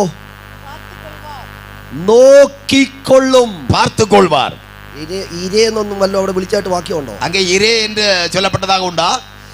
ചരിത്രത്തിലാദ്യമായി வரலாறில் முதலாவது തന്റെ ദൈവത്തെ, தன்னுடைய தேவனை യഹോവ ഈരേ എന്ന് വിളിച്ചത് யெகோவா ஈரே என்று அழைத்தார். യാഗത്തിന് ശേഷമാണ്. பலி செலுத்தின பின்பு. ആമേൻ. ஆமென். ഞാൻ പറഞ്ഞാണോ ബൈബിളിൽ പറഞ്ഞാണോ? ഓക്കേ, பைபிள் சொன்னது. അപ്പൊ ഇനി തെറ്റ് പറയത്തില്ലല്ലോ. இனி தவறில்லை இல்ல? യഹോവ ഈരേ എന്ന് വിളിച്ചത് യാഗത്തിന് ശേഷമാണ്. யெகோவா ஈரே என்று அழைத்தது பலி செலுத்தின பின்பு. അപ്പോൾ സുവിശേഷം നമ്മൾ വചനം പഠിക്കുന്ന ഒരാളുടെ ഒരു ചോദ്യം വരും. வசனம் படிக்கிறவர்களோடு ஒரு கேள்வி இப்படி வரும். അല്ല പാസ്റ്റർ, 13ാമത്തെ വാക്യത്തിൽ ഇസഹാക്കിന് ജീവനോടെ തിരിച്ചു കിട്ടി. 13ാം വസനത്തിലെ ഈസാക്ക് ഉയിരോടെ തിരുമ്പ கிடைத்தது. പിന്നെ എന്തോ ഇനി കരുതേണ്ടത്? அதன் பிறகு மறுபடி இனி கருத வேண்டியதா என்ன உண்டு? 8ാമത്തെ വാക്യവും 14ാമത്തെ വാക്യത്തിന്റെ ഒരു വ്യത്യാസം കൂടി പറഞ്ഞിട്ട് ഞാൻ വാക്യങ്ങളിലേക്ക് വരാം. அந்த 8ஆம் வசனத்திற்கும் 14ஆம் വസനത്തിற்குള്ള ഒരു വ്യത്യാസത്തെ ചൊല്ലിവിട്ട് അടുത്ത ഭാഗത്ത് വരുகிறேன். 8ാമത്തെ വാക്യത്തിൽ പാത്തുകൊള്ളും അല്ലെങ്കിൽ കാണുമെന്ന് പറഞ്ഞത് 8வது വസനത്തിൽ കർത്തർ പാത്തുകൊള്ളുവാർ എന്ന് சொன்னது റാ എന്ന ഹീബ്രു വാക്കാണ് ഉപയോഗിക്കുന്നത്. റാ എന്ന എബ്രേയ വാർത്തയെ ഉപയോഗപ്പെടുത്തുന്നത്. അവൻ അതിന്റെ അർത്ഥം, അതിന്റെ അർത്ഥം, ഞാൻ മുകളിൽ ചെല്ലുമ്പോൾ, ഞാൻ മേലെ പോകുമ്പോൾ എന്റെ കുഞ്ഞിന് പകരം ഒന്നിനെ ഞാൻ കാണും. എൻ പിള്ളയ്ക്ക് പതിലാക വേറൊന്നിനെ ഞാൻ പാർപ്പേൻ. കാണും. പാർപ്പേൻ. ഈ കാണുമെന്ന വാക്ക് இந்த பார்ப்பேன் என்ற வார்த்தை നിങ്ങൾക്ക് ഉൽപ്പത്തി പുസ്തകത്തിൽ കാണാൻ പറ്റും. உங்களுக்கு ஆதியாகமம் പുസ്തകത്തിൽ കാണാൻ முடியும். 1ാം അധ്യായം 1ാം അധികാരം 4ാം വാക്യം മുതൽ വായിക്കുമ്പോൾ, 4ആം വസനം മുതൽ பார்க்கும்போது പല ആവർത്തി ഈ വാക്യം പറയുന്നുണ്ട്. திரும்ப அந்த வார்த்தை சொல்லப்படுகிறது. വെളിച്ചമുണ്ടാകട്ടെ എന്ന് ദൈവം കൽപ്പിച്ചു. വെളിച്ചം ഉണ്ടാകട്டும் എന്ന് കർത്തർ சொன்னார். വെളിച്ചമുണ്ടായി. വെളിച്ചം ഉണ്ടാനது. അടുത്ത വാക്യം, അടുത്ത പക്കം, വെളിച്ചം നല്ലതെന്ന് നല്ലതെന്ന് ദൈവം കണ്ടു. ദേവൻ കണ്ടാർ എന്ന വാക്കിന്റെ அந்த வார்த்தையுடைய ഫ്യൂച്ചർ ടെൻസിലാണ് ഇവിടെ വായിക്കുന്നത്. ഞാൻ കാണും. അതിന്റെ എതിർകാലത്തെ കുറിച്ചതാണ് ഇங்கே വാസിக்கிறோம். ഞാൻ പാർപ്പേൻ. രണ്ടിടത്തും കൊടുത്തിരിക്കുന്ന പദം ഒന്നാണ്. രണ്ടിടത്തിലും ചൊല്ലപ്പെട്ടിരിക്കുന്ന പദം ഒന്നുതാൻ. എന്നാൽ 14ാമത്തെ വാക്യത്തിൽ 14ആം വസനത്തിൽ കരുതുമെന്ന് പറയുന്ന ദൈവം, കരുതുവേൻ എന്ന് ചൊല്ലുന്ന ദൈവം, അല്ലെങ്കിൽ യഹോവ ഈരേ എന്ന് പറയുന്നത് യഹോവ ഈരേ എന്ന് അതേതാണ് ചൊല്ലുന്നത്. കേവലം കാണുന്നതല്ല, വെറും കാൺപതല്ല, അതിനും അപ്പുറത്ത് നിൽക്കുന്നതാണ്. അതற்கு അപ്പുറത്തുള്ള ഒരു അർത്ഥം. ഈരേ എന്ന വാക്കുണ്ടായത് റാ എന്ന വാക്കിൽ നിന്ന് തന്നെയാണ്. എബ്രേയ വാർത്തയായ റാ എന്നിൽ ഉള്ളതാണ് യഹോവ ഈരേ എന്ന പദം വന്നത്. പക്ഷേ അർത്ഥവ്യത്യാസമുണ്ട്. കരുതുന്നതിനെ കുറിച്ച് ഒറ്റ വാക്ക് ഞാൻ പറയട്ടെ. കരുതുന്നതിനെ കുറിച്ച് ഒരു വാർത്ത ചൊല്ലുകേ. ഒരു കുഞ്ഞ് ജനിച്ചു. ഒരു പിള്ളை പിറന്നത്. ഒരു വയസ്സാന പോത് അപ്പനും അമ്മയും കൂടി തായും തകപ്പനുമാക ആ കുഞ്ഞിനെ കൊണ്ട് ബാങ്കിലേക്ക് പോയി. அந்த பிள்ளையை கொண்டு பேங்கில் போனார்கள். എന്നിട്ട് കുഞ്ഞിന്റെ പേരിൽ அந்த பிள்ளையினுடைய பேரில் 5 ലക്ഷം രൂപ ഡെപ്പോസിറ്റ് ചെയ്തു. 5 ലക്ഷം രൂപ ആമേ ഡിപ്പോസിറ്റ് பண்ணார்கள். 18 വർഷമായി. 18 വർഷത്തേക്ക് വീട്ടുകാർ മറന്നാലും ബാങ്കിന് മറക്കാൻ പറ്റത്തില്ല. വീട്ടുകാർ മറന്നു പോയാലും அந்த பேங்க் அதை മറപ്പതില്ലേ. ഡിപ്പോസിറ്റ് ഇട്ടു. ഡിപ്പോസിറ്റ് பண்ணார்கள். നമ്മൾ പലപ്പോഴും 5 ലക്ഷം ഒന്ന് ഓർത്തോണ്ടിരിക്കത്തില്ല. നാം அந்த 5 ലക്ഷം എന്ന് നിனைத்து கொண்டிருக்க மாட்டோம். പക്ഷേ ഇടുമ്പോൾ തന്നെ ഒരു ഡേറ്റ് അതിനകത്ത് ഇട്ടിരിക്കും. അതെ, അങ്ങേ ഫിക്സ് ചെയ്യുമ്പോഴേ ഒരു ഡേറ്റ് അതിലിട്ടിരിക്കും. ശരിയാണോ? ഉണ്മതാനേ. പിന്നെ ബാക്കി ഉത്തരവാദിത്വം ബാങ്കിന്റെയാ. அதுக்கு மேலுள்ளதான உத்தரவாதங்கள் மொத்தம் பேங்க் இருக்கு. ഈ 5 ലക്ഷത്തെ സൂക്ഷിക്കണം. அந்த 5 ലക്ഷത്തെ பாதுகாக்க வேண்டும். സൂക്ഷിച്ചാ പോലെ വർദ്ധിപ്പിക്കണം. அதை பெருக்க வேண்டும். എനിക്കിട്ടിരിക്കുന്ന ഡേറ്റ് വരെ അതിനെ സൂക്ഷിക്കണം.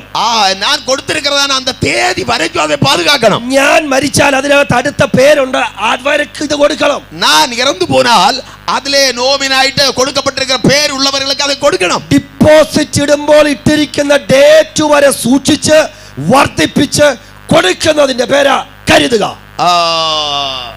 ഡിപ്പോസിറ്റ് പണി அதை பெருக பண்ணி அதை கொடுப்பதனுடைய பேர் தான் கருதல் എന്ന് പറഞ്ഞ അബ്രഹാം എന്നാ പറഞ്ഞേ? അബ്രഹാം என்ன சொன்னார்? യഹോവ ഈരേ, கர்த்தர் பார்த்துக் கொள்வார். എനിക്കുള്ളതിനെ അവൻ സൂക്ഷിക്കും.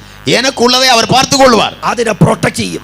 அதை பாதுகாப்பார். അതിനെ വർദ്ധിപ്പിക്കും. அதை பெருக பண்ணுவார். ഒരു ഡേറ്റ് ഇട്ടിട്ടുണ്ട്. அதற்கு ஒரு தேதியை வைத்திருக்கிறார். മെച്ചൂരിറ്റിയുടെ ഡേറ്റ് ആകുമ്പോൾ அந்த தேதி ஆகும்போது ആ കരുതൽ എന്റെ മുമ്പിൽ വെളിപ്പെടും. அந்த கருதல் என் முன்னாலே வெளிப்பட்டு வரும். അതിനു മുൻപ് ഞാൻ കണ്ണടച്ചു പോയാൽ, அதற்கு முன்பாக நான் மരിച്ചു പോയാൽ എന്റെ തലമുറയ്ക്ക് ആ കരുതൽ വെളിപ്പെടും. என்னுடைய தலைமுறைக்கு அது கிடைக்கும். യഹോവ ഈരേ എന്നുള്ള വാക്കിന്റെ അർത്ഥം മനസ്സിലായോ? യഹോവ ഈരേ എന്ന വാർത്തയുടെ അർത്ഥം പുരിയുന്നതല്ലവാ? കേവലം കാണുക എന്നുള്ളതല്ല, അത് വെറും பார்க்கிறது மட்டுமல்ல. അങ്ങനെയെങ്കിൽ ഇന്ന് രാത്രി എനിക്കുള്ള ഒരു കരുതൽ ഉണ്ടെന്ന് എത്ര പേര് വിശ്വസിക്കുന്നുണ്ട്? அப்படியானால் எனக்கு ஒரு கருதல் இப்படி உண்டு என்று எத்தனை பேர் நம்புகிறீர்கள்? അബ്രഹാം ഈ കരുതലിനെ കുറിച്ച് പറഞ്ഞത് എന്താന്ന് ഒടുവിൽ നിങ്ങൾക്ക് മനസ്സിലാകും. ആബ്രഹാം ஆபிரகாம் இந்த கருதலை குறித்து சொன்னது என்னவென்று கடைசியிலே உங்களுக்கு புரியும். അവൻ നിങ്ങൾ ഈ രണ്ട് വാക്യം, ഒന്നാമത് വാക്യം 11ലേക്കും വരാം. அந்த 1வது வசனத்திற்கும் 11ாம் வசனத்திற்கு வருவோம். ഇനി 22ാം അധ്യായത്തിൽ കിടക്കുന്ന ഒരു കാര്യം കൂടി പറയാം. 22ാം அதிகாரத்தில் இருக்கிறதான ஒரு காரியத்தை கூட சொல்லுகிறேன். ക്രൂശിന്റെ വെളിപ്പാട് ഈ പുസ്തകത്തിൽ കാണാൻ കഴിയും. സിലുവയെ കുറിച്ചதான വെളിപ്പെടുത്തலை இந்த പുസ്തകത്തിൽ பார்க்க முடியும். 22ാം അധ്യായം 22 23 വാക്യങ്ങൾ വായിക്കുമ്പോൾ 22ാം അധ്യായത്തിൽ 22 23 വചനങ്ങളെ വാസിക്കുമ്പോൾ അവിടെ പദം കൊടുത്തിട്ടുണ്ട്. அங்கே ஒரு பதம் கொடுக்கப்பட்டிருக்கிறது. പെതുവേൽ റിബേക്കയെ ജനിപ്പിച്ചു. பெத்துவேல் ரெபேக்காளை பெற்றான். കണ്ടല്ലോ ആ വാക്യം. ഞാൻ രണ്ട് വാക്യം പറഞ്ഞ ചില ട്രാൻസ്ലേഷൻ 22 അത് കാണാം, ചിലതിൽ 23 കാണാം. അതുകൊണ്ടാണ് രണ്ട് വാക്യവും ഞാൻ പറഞ്ഞത്. രണ്ട് വാർത്തയെ ചേർത്ത് ചൊന്നത് ചില മൊഴിപെയർപ്പിലെ 22 ചില മൊഴിപെയർപ്പിലെ 23 വചനത്തിലുണ്ട്. നിങ്ങളൊന്ന് ശ്രദ്ധിക്കുക. പെതുവേൽ റിബേക്കയെ ജനിപ്പിച്ചു. பெத்துவேல் ரெபேக்காளை பெற்றான் എന്ന് പറഞ്ഞാൽ റിബേക്ക ജനിച്ച അധ്യായം 22. ரெபேக்காள் பிறந்ததான அதிகாரம் 22. ആരാണ് റിബേക്ക? யார் ரெபேக்காள்? ഇസഹാക്കിന്റെ മനവി എന്ന് പറഞ്ഞാൽ ഇസഹാക്കിന്റെ ഭാര്യ ജനിച്ച അധ്യായം 22. ஈசாக்கின் மனைவி பிறந்ததான அதிகாரம் 22ാം அதிகாரம். ഇത് വായിച്ചിട്ട് ഇനി 22ന്റെ പ്രത്യേകത എന്താണ്? இதை வாசித்த பின்பு மறுபடியும் அந்த 22ാം அதிகாரத்தின் விசேஷம் என்ன? അപ്പനാകുന്ന അബ്രഹാം പണിത യാഗപീഠത്തിൽ, தகப்பனாகிய ஆபிரகாம் செய்ததான அந்த பலிபீடத்தில் സ്വന്തം മകനാകുന്ന ഇസഹാക്ക്, சொந்தம் மகனாகிய ஈசாக்கு സ്വന്തം ഇഷ്ടത്തോടെ, சொந்த விருப்பத்தோടെ അപ്പന്റെ ആഗ്രഹത്തിന് വേണ്ടി தகப்பனுடைய விருப்பத்திற்காக സ്വയം സമർപ്പിതനായി കയറി കിടന്ന് தன்னைத்தான் சமர்ப்பித்து ஏறி படுத்த ദൈവത്തിന്റെ പ്രസാദം ലഭിച്ചതിന് ശേഷം தேவனுடைய அந்த பிரசன்னம் பெற்ற பிறகு ജീവൻ മടക്കി കിട്ടിയ ഇടത്ത് அந்த ஜீவன் உயிரை திரும்ப கிடைத்த இடத்தில் തന്റെ മണവാട്ടി ജനിച്ചു. தன்னுடைய மணவாட்டி பிறந்தாள். പിതാവായ ദൈവം, பிதாவாகிய தேவன் പണിത യാഗപീഠത്തിൽ ഉണ്ടാക്കിയதான பலிபீடத்தில் തന്റെ ഏകമകനാകുന്ന യേശു ക്രിസ്തു தன்னுடைய ஏக மகனாகிய இயேசு கிறிஸ்து അപ്പന്റെ ഇഷ്ടത്തിന് സ്വയം സമർപ്പിതനായ ഇടത്ത് தகப்பனுடைய இஷ்டத்திற்கு தன்னைத்தான் ஒப்பு கொடுத்த இடத்தில் തന്റെ മണവാട്ടി സഭയുടെ ജനനം, தன்னுடைய மணவாட்டியாகிய சபையினுடைய பிறப்பு. ഈ 22ാം അധ്യായം കേവലം ഒരു മലയെ കുറിച്ചുള്ളതല്ല. இந்த 22ാം அதிகாரம் ஒரு சாதாரணமான மலையை குறித்தது மட்டுமല്ല, കേവലം ഒരു മകനെ കുറിച്ചുള്ളതല്ല, ஒரு மகனை மட்டும் குறித்ததல்ல, കേവലം ഒരു ആട്ടുകൊറ്റനെ കുറിച്ചുള്ളതല്ല, ஒரு ஆட்டை குறித்துள்ளது மட்டுமல்ல. കഴിഞ്ഞകാല നിത്യതയിൽ കാൽവരിയുടെ വെളിപ്പാട് കർത്താവ് മറനീക്കി വെളിപ്പെടുത്തിയ അധ്യായം 22ാം അധ്യായം. கழிந்த கால நித்தியத்தில் கர்த்தர் அமேசோதரன் நம்முடைய கர்த்தராகிய இயேசு கிறிஸ்துவினுடைய அந்த கல்வாரியை குறித்து வெளிப்படுத்தினதான அதிகாரம் 22ാം அதிகாரம். രാത്രി ഇനി കേൾക്കാൻ ആഗ്രഹമുള്ള എത്രവരുണ്ട്? இதை கேட்க விரும்புகிறவர்கள் எத்தனை பேர் இருக்கிறீர்கள்? അവൻ അങ്ങനെയെങ്കിൽ നമ്മൾ വായിക്കുന്നത് പോലെ അല്ല, ഈ അധ്യായത്തിൽ എന്തൊക്കെയോ മറിഞ്ഞു കിടപ്പുണ്ട്. அப்படியானால் நாம் வாசிக்கிறது போல அல்ல, வேற என்னெல்லாம் ஒரு ரகசியம் அதுக்குள்ளே இருக்கிறது. അതൊന്ന് രാത്രി നമുക്ക് ആഴമായി ഒന്ന് ധ്യാനിക്കാം. அதை கொஞ்சம் ஆழமாக நமக்கு தியானிக்கலாம். വളരെ പ്രാർത്ഥനയോടെ ദൈവസന്നിധിയിൽ ஜெபத்தோட தேவ சமூகத்தில் போ. ആമേൻ. ഒന്നാമത് വാക്യം വായിക്കുന്നു, അബ്രഹാമേ എന്ന് വിളിച്ചു. 1ാം வசனத்தில் வாசிக்கிறோம், ஆபிரகாமே என்று கூப்பிட்டார். ഞാൻ ഇതാ. அடியேன் இதோ. 11ാമത് വാക്യം, 11ാം வசனம், അബ്രഹാമേ അബ്രഹാമേ, ஆபிரகாமே ஆபிரகாமே ഞാൻ ഇതാ. இதோ அடியேன் இருக்கிறேன். നിങ്ങൾ എന്റെ കൂടെ നമ്മൾ ഒരുമിച്ച് ബസ്സേ കയറാൻ പോകും. நீங்கள் என்னோடு சேர்ந்து ஆவியிலே ஒருமையாய் ஒருமித்து போக போறோம். നമ്മൾ ഒരുമിച്ച് ഒരു ബസ്സേ കയറുക. நாம் ஒருமித்து ஒரு பஸ்ஸில் யாத்திரை பண்ணுகிறோம். അപ്പൊ നിങ്ങൾ നമ്മൾ ഒരുമിച്ച് പോയെങ്കിലേ നമുക്കെല്ലാം മനസ്സിലാകത്തുള്ളൂ. நாம் ஒருமித்து போனால் தான் நமக்கு எல்லாம் புரியும்.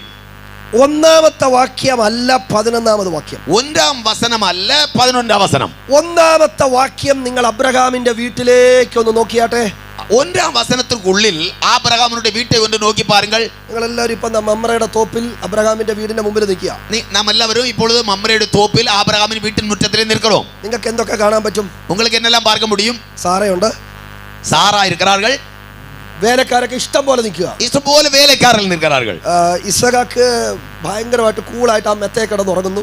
ஈசாக்கு அப்படியே சந்தோஷமாக மெத்தையிலே படுத்திருக்கிறான். ഇവന് കഴിക്കാനുള്ളതെല്ലാം തൊട്ടപ്പുറത്ത് ദാസിദാസന്മാർ ഉണ്ടാക്കിക്കൊണ്ടിരിക്കുന്നു. அவருக்கு வேண்டியதான ஆகாரங்களை எல்லாம் வேலைக்காரர்கள் ഉണ്ടാക്കി கொண்டிருக்கிறார்கள். അബ്രഹാം ഒന്ന് വിളിക്കണ്ട, അതിനു മുൻപ് എന്താ യജമാനനെ എന്ന് ചോദിക്കാൻ ആൾക്കാരുണ്ട്. ஆபிரகாம் ഒന്ന് கூப்பிடுவதற்கு முன்னமே எஜமானனே என்ன வேண்டும் என்று கேட்பதற்கு வேலைக்காரர்கள் ഉണ്ട്. ചാക്ക് നിറച്ച് അരി ഇരിപ്പുണ്ട്, ചാക്ക് നിറയെ അരിസി ഉണ്ട്, ഫ്രിഡ്ജ് നിറച്ച് പച്ചക്കറി ഇരിപ്പുണ്ട്, ഫ്രിഡ്ജ് നിറയെ മരക്കറികൾ ഉണ്ട്, ഫ്രീസർ നിറച്ച് മട്ടൺ ചിക്കൻ, പിന്നെ മീറ്റായിട്ട് പോത്തു ഇഷ്ടം പോലെ അപ്പുറത്ത് ഇരിപ്പുണ്ട്. ഇഷ്ടംപോലെ മട്ടൺ ചിക്കൻ എല്ലാം ഫ്രീസറിലുണ്ട്, ഇഷ്ടംപോലെ ഉയരോട് ആമ എരുമയും കടാവും എല്ലാം നിൽക്കുന്നത്. ചെയ്യാൻ ജോലിക്കാരുണ്ട്, അതെ ആയത്തപ്പെടുത്ത വേലക്കാരലുണ്ട്. അതല്ലേ ഒന്നാമത് വാക്യം? അതല്ലവാ 1ാം വസനം. ഒന്നാമത്തെ വാക്യത്തിൽ അബ്രഹാമിന്റെ ജീവിതം ഇങ്ങനെ നിൽക്കുന്ന ഒരു സിറ്റുവേഷൻ. ഒന്നാമത് വസനത്തിൽ ആബ്രഹാമിന്റെ வாழ்க்கை இப்படிப்பட்டதான நிலைமையில் இருக்கிறது. ആ സാഹചര്യത്തിൽ ദൈവം വിളിച്ചു. அந்த நிலைமையிலே தேவன் கூப்பிட்டார். അബ്രഹാമേ, ஆபிரகாமே. ഉത്തരം എന്താ? பதில் என்ன? ഞാനുണ്ട് ഇവിടെ. അടിയൻ ഇതോ. എന്നാൽ 11ാമത് വാക്യത്തിലേക്ക് നമുക്കൊന്ന് ചെല്ലാം. 11ാം വസനத்துக்கு പുറപ്പെടുவோம். അബ്രഹാം എവിടെ നിൽക്കുന്നു? ஆபிரகாம் இங்கே நிற்கிறார். കൂടെ ഭാര്യയില്ല, கூட மனைவி இல்லை, ദാസീദാസന്മാരില്ല, வேலைக்காரர்கள் யாரும் இல்லை, ഫ്രിഡ്ജില്ല, ചാക്കില്ല, അരിയില്ല, ഒന്നുമില്ല. ഫ്രിഡ്ജോ അരിസി ചാക്കോ ഒന്നുമില്ല. സെക്കൻഡുകൾ കഴിയുമ്പോ, இன்னும் சில நொடிகள் കഴിയും போது സ്വന്തം കൈകൊണ്ട് സ്വന്തം മകൻ മരിക്കുന്ന കാഴ്ച കാണും. സ്വന്തം കൈയിനാലേ അവൻ പെറ്റ ഏക മകനാകിയ മകൻ മരിപ്പதை കാണ പോകുகிறார். സകലതും നീറി ഒടുങ്ങുന്ന ഒരു സിറ്റുവേഷൻ. அப்படியே தான் വെന്തുരുகிறதான ഒരു നിലமை. ആ സമയത്തും அந்த സമയത്തിലും അബ്രഹാമേ എന്ന് വിളിക്കുന്നു. ആബ്രഹാമേ എന്ന് കൂപ്പിടുகிறார். വൈബ്രേഷൻ ഇല്ലാതെ, പതർച്ച ഇല്ലാതെ, പതറ്റമൊന്നുമില്ലാமல் ഇതോ അടിയേൻ. മനസ്സിലായി? ഹല്ലേലൂയ. എല്ലാം ഉള്ളപ്പോ വിളി കേട്ടതല്ല മഹത്വം. എല്ലാം നിറവായിരിക്കുമ്പോൾ അழைപ്പை കേട്ടതല്ല മഹിമ.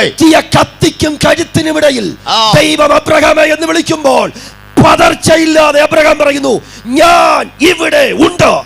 ഉയർത്തപ്പെട്ടതാണ് அந்த കത്തിക്കും തീക്കും നടുവിലെ അതിൻ മധ്യയിലെ ദേവൻ കൂപ്പിടുമ്പോൾ ആബ്രഹാമിന്റെ பதில் இதோ അടിയേൻ. ഇന്ന് രാത്രി അങ്ങനെയുള്ള ചില ഭക്തന്മാരിലൊക്കെ തിരിപ്പുണ്ട്. அப்படிப்பட்டதான ചില ഭക്തர்கள் ഇതിൽക്കുള്ള ഇരിக்கிறீர்கள். നീ കയറി പോകുന്ന ചില പരീക്ഷയുടെ മലകളിൽ നിന്നെ നോക്കി ദൈവം വിളിക്കും, മോനെ എന്ന് വിളിക്കുമ്പോ അവൻ ഒരു പതർച്ചയും ഇല്ലാതെ നീ പറ, ഞാൻ ഇവിടെ ഉണ്ട്.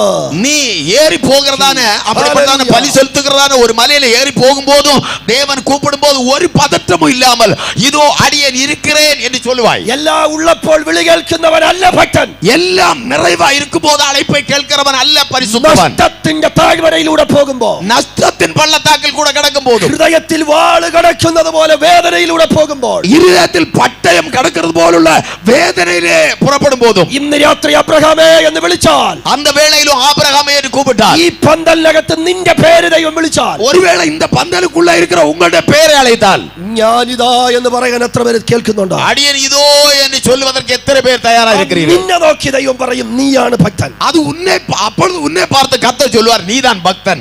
ഒന്നാമത്തെ വിളിയുടെ പ്രത്യേകത, முதலாவது அழைப்பின் விசேஷம் നഷ്ടമാക്കാനുള്ള വിളി, നഷ്ടപ്പെടുത്താനുള്ള വിളി, നഷ്ടപ്പെടുത്തുവதற்குള്ളതാണ് അழைപ്പ്. മമ്രയുടെ തോപ്പിൽ ദൈവം ഇറങ്ങിയത്, മമ്രയുടെ തോപ്പിൽ ഇറങ്ങി വന്നാർ. അബ്രഹാമേ എന്ന് വിളിച്ചത്, ആബ്രഹാമേ എന്ന് അழைത്തത് കൊടുക്കാനുള്ള വിളിയല്ല, ഏതോ കൊടുപ്പதற்குള്ള അழைപ്പല്ല, കയ്യിലുള്ളതിനെ എറിയാനുള്ള വിളി, കയ്യിൽ ഇരിക്കുന്നதை തൂക്കി എറിവதற்குரிய അழைപ്പ്. ഹല്ലേലൂയ, ആമേൻ.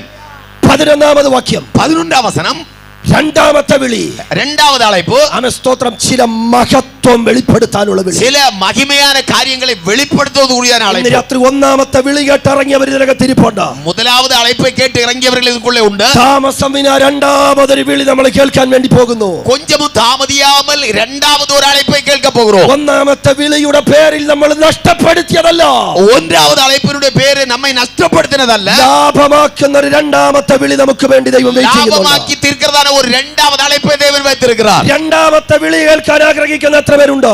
രണ്ടാമത് അழைப்பை കേൾப்பதற்கு விரும்புகிற எத்தனை பேர் இருக்கிறோம்?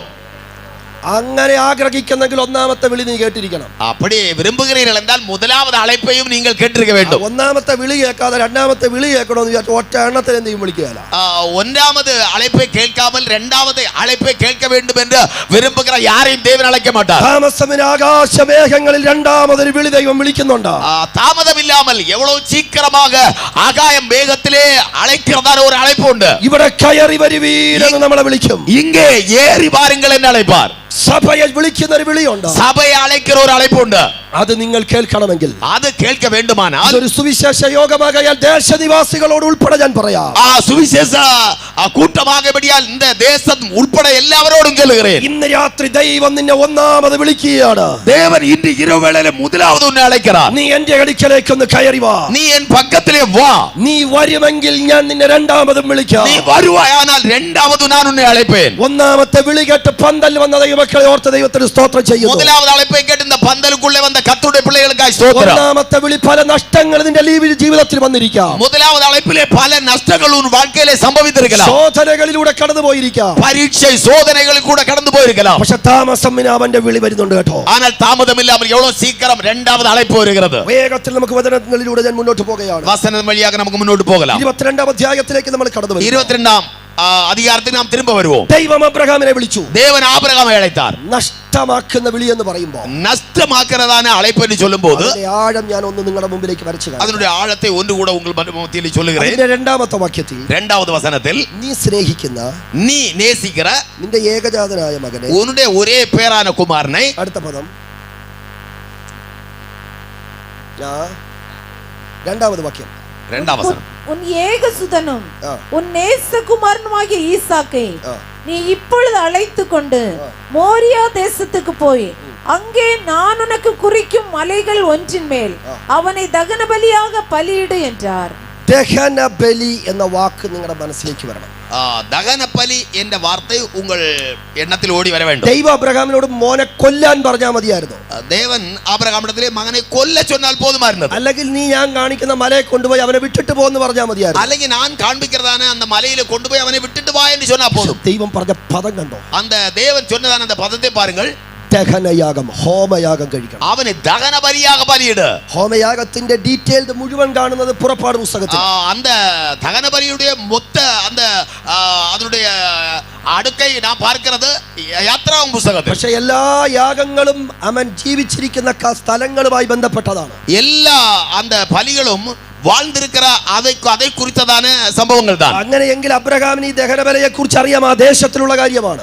അബ്രഹാമുക്ക് அப்படி என்றால் அபிரகாமுக்கு அந்த தகனபலியை குறித்ததான விஷயங்கள் தெரியும், அந்த தேசத்தில் உள்ள காரியம் அது. എന്താണ് ദഹനബലി? என்ன தகனபலி? ലേവ്യ പുസ്തകം ലേവ്യരാഗമം 1-ാം അധ്യായം 1-ാം അധികാരം 2 മുതലുള്ള വാക്യങ്ങൾ മുതൽ 9 വാക്യം വരെ വായിക്കണമെന്നില്ല. അവിടെ ദഹനബലിയുടെ ലിസ്റ്റ് എടുത്തിട്ടുണ്ട്. அந்த பாகத்திலே தகனபலியினுடைய ஒரு பெரிய லிஸ்ட் கொடுக்கப்பட்டிருக்கிறது. ദൈവം അബ്രഹാമിനോട് പറഞ്ഞ പദം മറക്കരുത്. தேவன் ஆபிரகாமிடத்தில் சொன்னதான அந்த பதத்தை மறக்க கூடாது. നിന്റെ മകനെ എനിക്ക് ദഹനബലി കഴിക്കണം. உன்னுடைய மகனை எனக்கு தகன பலியாக பலியிடு. കൊല്ലണമെന്നല്ല, கொல்ல வேண்டும் என்று சொல்லவில்லை, കത്തിക്കാനല്ല, வெட்ட வேண்டும் என்று சொல்லவில்லை, കഴുത്തറുക്കണമെന്നല്ല, கழுத்தறுக்க வேண்டும் என்றல்ல, ഹോമയാഗം കഴിക്കാം. தகன பலியாக பலியிடு. എന്താണ് ഹോമയാഗം?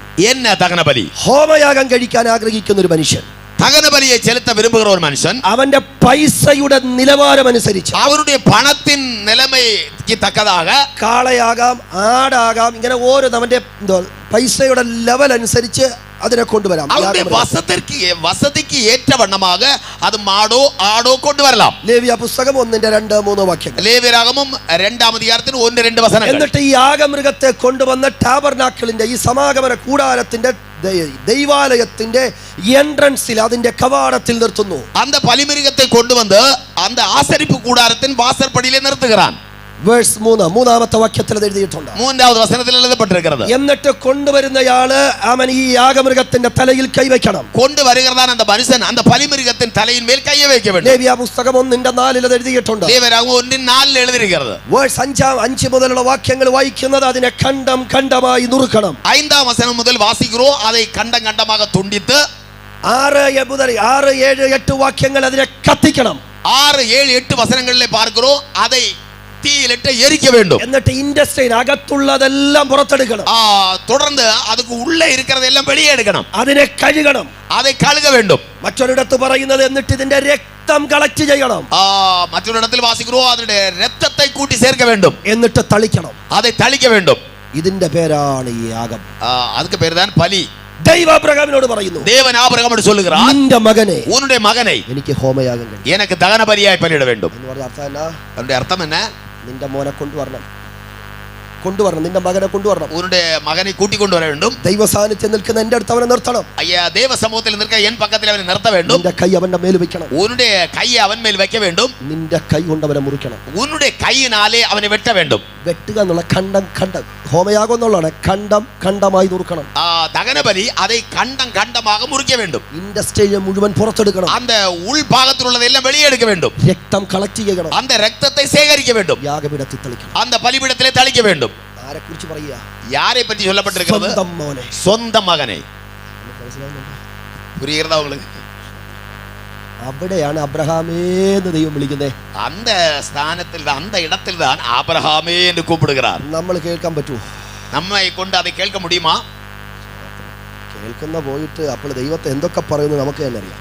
கேட்கிறதை விட்டு அந்த சமயத்தில் என்னெல்லாம் பிராகுவோம் தேவனே என்று நமக்கு தான் தெரியும். ഇവിടെ നോക്കിക്കട്ടെ, സ്വന്തം കൈകൊണ്ട് സ്വന്തം മകന്റെ കഴുത്തറുക്കാൻ തുടങ്ങുന്ന വേളയിൽ, സ്വന്തം കൈയിനാലെ തന്നുடைய சொந்த ഒരേ പേരാன മകനെ കഴുത്തറുക്കുന്ന വേളയിൽ, സ്വന്തം കൈകൊണ്ട് സ്വന്തം മകന്റെ കുടല് വലിച്ചു പുറത്തെടുക്കേണ്ട സിറ്റുവേഷൻ, സ്വന്തം കൈയിനാലെ സ്വന്തം മകനുടെ കുടலை வெளியே எடுக்கிறதான அந்த நிலைமை, സ്വന്തം മകന്റെ രക്തം സ്വന്തം കൈകൊണ്ടെടുത്ത് തളിക്കേണ്ടി വരുന്ന ഒരു അവസ്ഥ, സ്വന്തം മകനുடைய രക്തത്തെ തன்னுடைய കൈയിനാലെ சேகரித்து அந்த பலிபீடத்திலே തളിக்க വേണ്ടിയதான சூழ்நிலை. ആ സിറ്റുവേഷനിൽ നിൽക്കുമ്പോൾ, அந்த நிலைமையில் நிற்கும்போது ദൈവം വിളിക്കുന്നു, தேவன் கூப்பிடுகிறார், അബ്രഹാമേ, ஆபிரகாமே. ഉത്തരം, பதில், ഗ്യാപ്പ് കൊടുത്തിട്ടില്ല ദൈവത്തിന്. ദൈവത്തിற்கு അവർക്ക് ഇടവേള കൊടുക്കவில்லை. ഞാനിവിടെ ഉണ്ടച്ചാ. അടിയൻ ഇங்கே நிற்கிறேன்.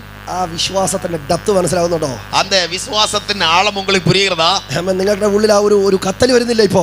ஒரு எரி உங்களுக்கு ഉണ്ടാകുന്നതല്ലവാ? ഈ രാത്രി ആ വേദനകളിലൂടെ കടന്നു പോകുന്ന ചിലതിനകത്ത് ഇരിപ്പുണ്ടോ? அப்படிப்பட்டதான வேதனைகள் வழியாக கடந்து போகிறதான சிலர் இங்கே இருக்கிறீர்கள். ദൈവം നിങ്ങളെ വിളിക്കുന്നുണ്ട് കേട്ടോ. தேவன் உங்களை அழைக்கிறார். ഇന്ന് രാത്രി പറ, കർത്താവേ, നീ ഏത് രാത്രിയിൽ എന്നെ വിളിച്ചാലും, இந்த ராத்திரி வேளையிலே சொல்லுங்கள், கர்த்தாவே, எந்த சூழ்நிலையில் என்னை அழைத்தாலும் ഞാൻ ഉണ്ടെന്ന് പറയാൻ ഒരു കൃപ എനിക്ക് തരണേ. நான் இதோ இருக்கிறேன் என்று சொல்லக்கூடிய ஒரு கிருபை எனக்கு தாரும். മൂന്നാമതൊരു വിളി എന്നെ നോക്കി വിളിക്കാൻ ഇടയാകാതെ, மூன்றாவது ஒரு அழைப்பு என்னை பார்த்து கூப்பிட ஏதுவாய் இராமல், വിളിക്കുമ്പോൾ തന്നെ കേൾക്കാൻ ഒരു ചെവി, நீர் கூப்பிடும் போதே இதோ இருக்கிறேன் എന്നുള്ള ഒരു ചെവി. ഹല്ലേലൂയ, ആമേൻ. ഒന്നാമത്തെ വിളി, முதலாவது அழைப்பு നഷ്ടമാക്കാനുള്ള വിളി, அதை உறுதிப்படுத்தக்கூடியதான அழைப்பு. രണ്ടാമത്തെ വിളി, இரண்டாவது அழைப்பு നഷ്ടങ്ങളെ ലാഭമാക്കുന്ന വിളി, നഷ്ടങ്ങളെ ലാഭമാക്കக்கூடிய அழைப்பு. ഒന്നാമത്തെ വിളിയുടെ പേരിൽ നഷ്ടമായ ആരെങ്കിലും ഇതിനകത്ത് ഇരിപ്പുണ്ടോ? ஒன்றாவது அழைப்பின் பிரகாரம் நஷ்டப்பட்டு போன அநேகர் இங்கே இருக்கிறீர்களா? യേശു പറഞ്ഞു, இயேசு சொன்னார், ഞാൻ നിമിത്തം, நான் என் நிமித்தம் അപ്പനോ தகப்பனையோ അമ്മയോ தாயையோ നിലവോ நிலங்களையோ നഷ്ടമായാൽ நஷ்டப்பட்டவர் നിത്യജീവൻ നിനക്ക് ലഭിക്കും. உனக்கு நித்திய ஜீவன் கிடைக்கும். ഈ அப்படிப்பட்டவர்களுக்கு പുസ്തകം എടുത്തതിന്റെ പേരിൽ, இந்த புஸ்தகத்தை தூக்கினதினால் വേദനയിലൂടെ പോയ ആരെങ്കിലും ഉണ്ടോ? வேதனையின் வழியாய் போனவர்கள் உண்டுமா? കർത്താവ് പറയുന്നു, താമസമില്ല, ഞാൻ നിന്നെ വിളിക്കാം. கர்த்தர் சொல்லுகிறார், எவ்வளவு சீக்கிரமாய் உன்னை அழைப்பேன். സന്തോഷമുള്ള ഒരു സ്തോത്രം പറഞ്ഞാട്ടെ. ഹല്ലേലൂയ. ഇനി അടുത്ത ഭാഗത്തേക്ക് കിടക്കുന്നു. அடுத்த பகுதிக்கு போகலாம். ഒന്നാമത്തെ വിളിയിൽ നിന്ന് ஒன்றாவது அழைப்பிலிருந்து രണ്ടാമത്തെ വിളിയിലേക്കുള്ള ദൂരം നമുക്ക് പഠിക്കാം. இரண்டாவது அழைப்பு, அந்த அந்த இடைப்பட்ட காலத்தை குறித்து நாம் படிக்க போறோம். ഒന്നാമത്തെ വിളി, ஒன்றாவது அழைப்பு അബ്രഹാമേ, അബ്രഹാമേ. ஆபிரகாமே. രണ്ടാമത്തെ വിളി, இரண்டாவது அழைப்பு അബ്രഹാമേ, ஆபிரகாமே, ஆபிரகாமே. ഒന്നാമത്തെ വിളി കേട്ട അബ്രഹാം, ஒன்றாவது அழைப்பை கேட்ட ஆபிரகாம் രണ്ടാമത്തെ വിളിക്കിടയിൽ இரண்டாவது அழைப்புக்கு இடையில் ചെയ്ത 4 കാര്യങ്ങളുണ്ട്. செய்த 4 காரியங்கள் உண்டு. ഇന്ന് രാത്രി ഇതിനകത്തിരിക്കുന്ന ദൈവമക്കളെ, இந்த இரவு வேளையில் இங்கே இருக்கிற கர்த்தருடைய பிள்ளைகளே, ദേശത്തിൽ ഈ സന്ദേശം കേൾക്കുന്ന പ്രിയരെ, தேசத்தில் இந்த செய்தியை கேட்கிற பிரியப்பட்டவரே, രണ്ടാമത് ദൈവം വിളിക്കുന്നത് നിങ്ങൾക്ക് കേൾക്കണമോ? இரண்டாவது அழைப்பின் சத்தம் உங்களுக்கு கேட்க வேண்டுமா? നിങ്ങളുടെ ജീവിതത്തിൽ ഉണ്ടാകട്ടെ ഈ 4 പ്രത്യേകതകൾ. உங்களுடைய வாழ்க்கையிலே சம்பவிக்கட்டும் இந்த 4 விசேஷங்கள். ഈ 22 അധ്യായത്തിൽ നിന്ന് തന്നെ നമുക്ക് അത് ചിന്തിക്കാം. இந்த 22 அதிகாரத்தின் உள்ளே இருந்தே அதை தியானிக்கலாம். ഒന്നാമത്തെ വിളിക്ക് ശേഷം അബ്രഹാം ചെയ്ത ഒന്നാമത്തെ കാര്യം, ஒன்றாவது அழைப்புக்கு பின்பு ஆபிரகாம் செய்த முதல் காரியம். 4ാമത് വാക്യം, 4ஆம் வசனம். 3ஆம் நாளில் ஆபிரகாம் தன் கண்களை ஏறெடுத்து பார்த்து தூரத்திலே அந்த இடத்தை கண்டான். മതി. അബ്രഹാം ആ സ്ഥലത്തെ കണ്ടു. அந்த இடத்தை கண்டான். അബ്രഹാം ആ സ്ഥലത്തെ കണ്ടു. ஆபிரகாம் அந்த இடத்தை கண்டான். ഒന്നാമത് അബ്രഹാം ചെയ്തത്, முதலாவது ஆபிரகாம் செய்தது, താൻ നടക്കേണ്ട ദൂരം അബ്രഹാം കണ്ടു. தான் செல்ல வேண்டியதான அந்த தூரத்தை தான் கண்டான். ഏത് സ്പോട്ടിൽ ഞാൻ എത്തണമോ അതുവരെ അബ്രഹാം കണ്ടു. எந்த இடத்தில் நான் போய் சேர வேண்டும் என்பது வரையிலும் ஆபிரகாம் பார்த்தார். ഇവിടെ നിന്ന് ഞാൻ നിങ്ങളോടൊരു ചോദ്യം ചോദിക്കുന്നു. இங்கே இருந்து நான் உங்களிடத்தில் ஒரு கேள்வி கேட்கிறேன். ദൈവ അബ്രഹാമിനോട് ഇസ്ഹാക്കിനെ യാഗം കഴിക്കാൻ കൊണ്ടുപോകാൻ പറഞ്ഞത് എവിടാ? தேவன் ஆபிரகாமோடு ஈசாக்கை பலி செலுத்த கொண்டு போக சொன்னது எந்த இடம்? അങ്ങനെ വാക്യമുണ്ടോ? നമ്മൾ അബ്രഹാം ഇസ്ഹാക്കിനെ യാഗം കഴിക്കാൻ കൊണ്ടു എവിടാ പറഞ്ഞേ? നമ്മൾ പെട്ടെന്ന് പറഞ്ഞ എന്നാ? മോറിയാമല. മോറിയാമല എന്നൊരു വാക്യമുണ്ടോ? പുസ്തകത്തിലില്ല. നിങ്ങൾ പിന്നീട് വായിച്ചാൽ 22-ാം അധ്യായം ഇരുന്ന് വായിച്ചോ. മോറിയ മല എന്നൊരു വാക്യം വേദപുസ്തകത്തിലില്ല. நீங்கள் பிறகு வாசித்து பார்த்தால் போதும். மோரியா மலை என்றதான ஒரு பதம் அங்கே இல்லை. ഇച്ചിരി നേരത്തെ നമ്മളിവിടെ വായിച്ചു. അത് கொஞ்ச நேரம் நம்ம அதை வாசித்தோம். 2ാമത് വാക്യത്തിൽ എന്താ വായിച്ചേ? 2ஆம் வசனத்தில் என்ன வாசித்தோம்? മോറിയ ദേശത്തിലെ ഞാൻ നിന്നോട് കാണിക്കുന്ന ഒരു മലയിൽ യാഗം നടത്തുക. மோரியா தேசத்தில் போய் நான் உனக்கு காண்பிக்கிறதான ஒரு மலையில் பலி செலுத்து. അപ്പൊ ഇസഹാക്കിനെ യാഗം കഴിക്കാൻ പറഞ്ഞത് എവിടാ? ஈசாக்கை பலி செலுத்த சொன்னது எந்த இடம்? ഒരു മലയിൽ. ஒரு மலையில். അത് ആർക്കറിയാം? அது யாருக்கு தெரியும்? അബ്രഹാമിന് മാത്രമേ അറിയത്തുള്ളൂ. ஆபிரகாமுக்கு மட்டும் தெரியும். Moriah, land of Moriah, Moriah ദേശമുണ്ട്. ആ മോറിയ ദേശത്തിലുള്ള ഒരു മലയിൽ, மோரியா தேசத்தில் உள்ளதான ஒரு மலையில். ഇനി നാലാമത് വാക്യം നമ്മൾ ഇപ്പോൾ വായിച്ചു. நான்காம் வசனத்தை இப்பொழுது வாசித்தோம். മൂന്നാം നാളിൽ மூன்றாம் நாளில் അബ്രഹാം ദൂരത്ത് നിന്ന്, ஆபிரகாம் தூரத்தில் வைத்து, അടുത്ത പദം, அடுத்த பதம், ആ സ്ഥലം കണ്ടു. அந்த இடத்தை பார்த்தான். ഏത് സ്ഥലം? எந்த ஸ்தலம்? ദൈവം തന്നോട് യാഗം കഴിക്കണമെന്ന് പറഞ്ഞ സ്ഥലം അബ്രഹാം കണ്ടു. தேவன் தன்னோடு நீ பலி செலுத்த வேண்டும் என்று சொன்ன இடத்தை ஆபிரகாம் பார்த்தார். ഹല്ലേലൂയ. ஹல்லேலூயா. ഇനി 1-2 മിനിറ്റ് നിങ്ങൾ എന്റെ കൂടെ നിന്നാൽ ഈ വാക്യം പെട്ടെന്ന് നിങ്ങൾക്ക് മനസ്സിലാവും. 1-2 நிமிஷங்கள் நீங்கள் என்னோடு சேர்ந்து நின்றால் இந்த வசனம் சீக்கிரம் உங்களுக்கு புரியும். പലപ്പോഴും നമ്മൾ വിശ്വാസത്തിൽ ക്ഷീണിക്കുന്ന കാര്യമാണ് ഞാൻ പറയാൻ പോകുന്നത്. நாம் பல வேளைகளிலே விசுவாசத்தில் தளர்ந்து போகிறதான சூழ்நிலைகள் உண்டு. ഞാനും പൊന്നപ്പൻ പാസ്റ്ററും ഇവിടുത്തെ ഒരു ദൈവദാസനും ഞങ്ങൾ 3 പേരും കൂടി ദൈവം ഞങ്ങളോട് പറഞ്ഞു യാഗം കഴിക്കാൻ പറഞ്ഞു. நாங்கள் 3 பேராக எங்களோடு சேர்ந்து தேவனாய கர்த்தர் சொன்னார், நீங்கள் பலி செலுத்த போங்கள். മോറിയ മലയിൽ പോയി യാഗം കഴിക്കാനാ പറഞ്ഞെന്ന് വിചാരിക്കുക.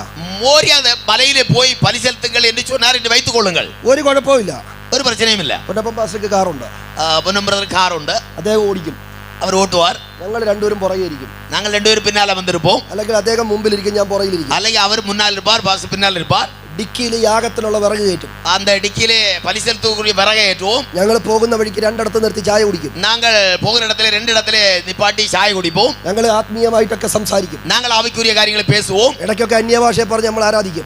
இடையிடையாக அந்நிய பாஷைகளை பேசி ஆராதிப்போம். ഈ മലയെക്കുറിച്ച് ദൈവദാസന് നല്ല ബോധ്യമുണ്ടെന്ന് വിചാരിക്കും. അറിയാം, സ്ഥലം അറിയാം. அந்த மலையை அந்த கர்த்தருடைய ஆசனுக்கு நல்லா தெரியும். അതിലേക്ക് നമ്മൾ ഗൂഗിൾ മാപ്പ് ഇട്ട് അങ്ങ് പോവാ. அதனாலே நாம் கூகுள் மேப் போட்டு போகிறோம். അപ്പൊ അവിടെ ചെന്നു, ഒരു പ്രത്യേക സ്ഥലത്തെത്തി. அங்கே ஒரு பிரத்யேகமான இடத்துல சேர்ந்தோம். ദൈവം എന്താ ഞങ്ങളോട് പറഞ്ഞത്? தேவன் என்ன எங்களுக்கு சொன்னார்? മോറിയ മലയിൽ കൊണ്ടുപോയി യാഗം കഴിക്കണം. மோரியா மலையில் கொண்டு போய் பலி செலுத்த வேண்டும். പൊന്നപ്പൻ പാസ്റ്റർ ഒരു വണ്ടി സൈഡിലോട്ട് നിർത്തി. பொன்னம் பிரதர் வண்டியை ஒரு பாகத்தில் நிறுத்தினார். ഞങ്ങൾ 3 പേരും ഇറങ്ങി. நாங்கள் 3 பேரும் சேர்ந்து நடந்தோம். പൊന്നപ്പൻ പാസ്റ്റർ പറഞ്ഞു, ഞാനൊരു കാര്യം ചെയ്യാം, ഞാൻ അതിന്റെ അവിടോട്ടങ്ങ് യാഗപീഠം പണിയാം. பொன்னம் பிரதர் சொன்னார், இந்த பக்கத்துல நான் பலிபீடம் கட்டுகிறேன். ആ ദൈവദാസൻ പറഞ്ഞു, എന്നാ പിന്നെ അച്ഛൻ അങ്ങോട്ട് ചെയ്തോ, ഞാൻ അവിടോട്ടങ്ങ് പണിതോളാം. அந்த தேவ மனுஷன் சொன்னார், பிரதர் அங்க போங்க, நான் மற்றொரு இடத்துல போகிறேன். കാണാം, ഞാൻ അവിടെ പണിയാന്ന് പറഞ്ഞു. நான் அந்த இடத்துல கட்டுகிறேன். അപ്പൊ ഞാൻ പറഞ്ഞു, എന്നാ പിന്നെ ഞാൻ ഇവിടെയും പണിയാന്ന് പറഞ്ഞു. நானும் இதுல இந்த இடத்துல கட்டுகிறேன். കാരണം ദൈവം എന്താ പറഞ്ഞേ? தேவன் என்ன சொன்னார்? മോറിയ മല എന്നല്ലേ പറഞ്ഞുള്ളൂ. மோரிய மலை என்று அல்லவா சொன்னார். അപ്പൊ ഞങ്ങൾ 3 പേരും കാണാവുന്ന രീതിയിൽ യാഗപീഠം പണിതു. நாங்கள் 3 பேரும் பார்க்கத்தக்க அளவிலே பலிபீடம் கட்டினோம். കാരണം യാഗം കഴിഞ്ഞിട്ട് ഞങ്ങൾക്ക് ഒരുമിച്ച് ആ വണ്ടിയിൽ തിരിച്ചു വരേണ്ടത്. பலியை செலுத்தி விட்டு எங்களுக்கு ஒருமித்து தான் வாகனத்தில் திரும்ப வர வேண்டும். അങ്ങനെയാണെങ്കിൽ ഈസി ആയിരുന്നു. அப்படியா இருந்தால் ஈஸியா இருந்தது. പക്ഷെ അബ്രഹാമിനോട് അങ്ങനെയല്ല പറഞ്ഞേ. ஆபிரகாமோடு அப்படி அல்ல சொன்னது. അബ്രഹാമിനോട് പറഞ്ഞതുപോലെ ഞങ്ങളോട് പറയാ.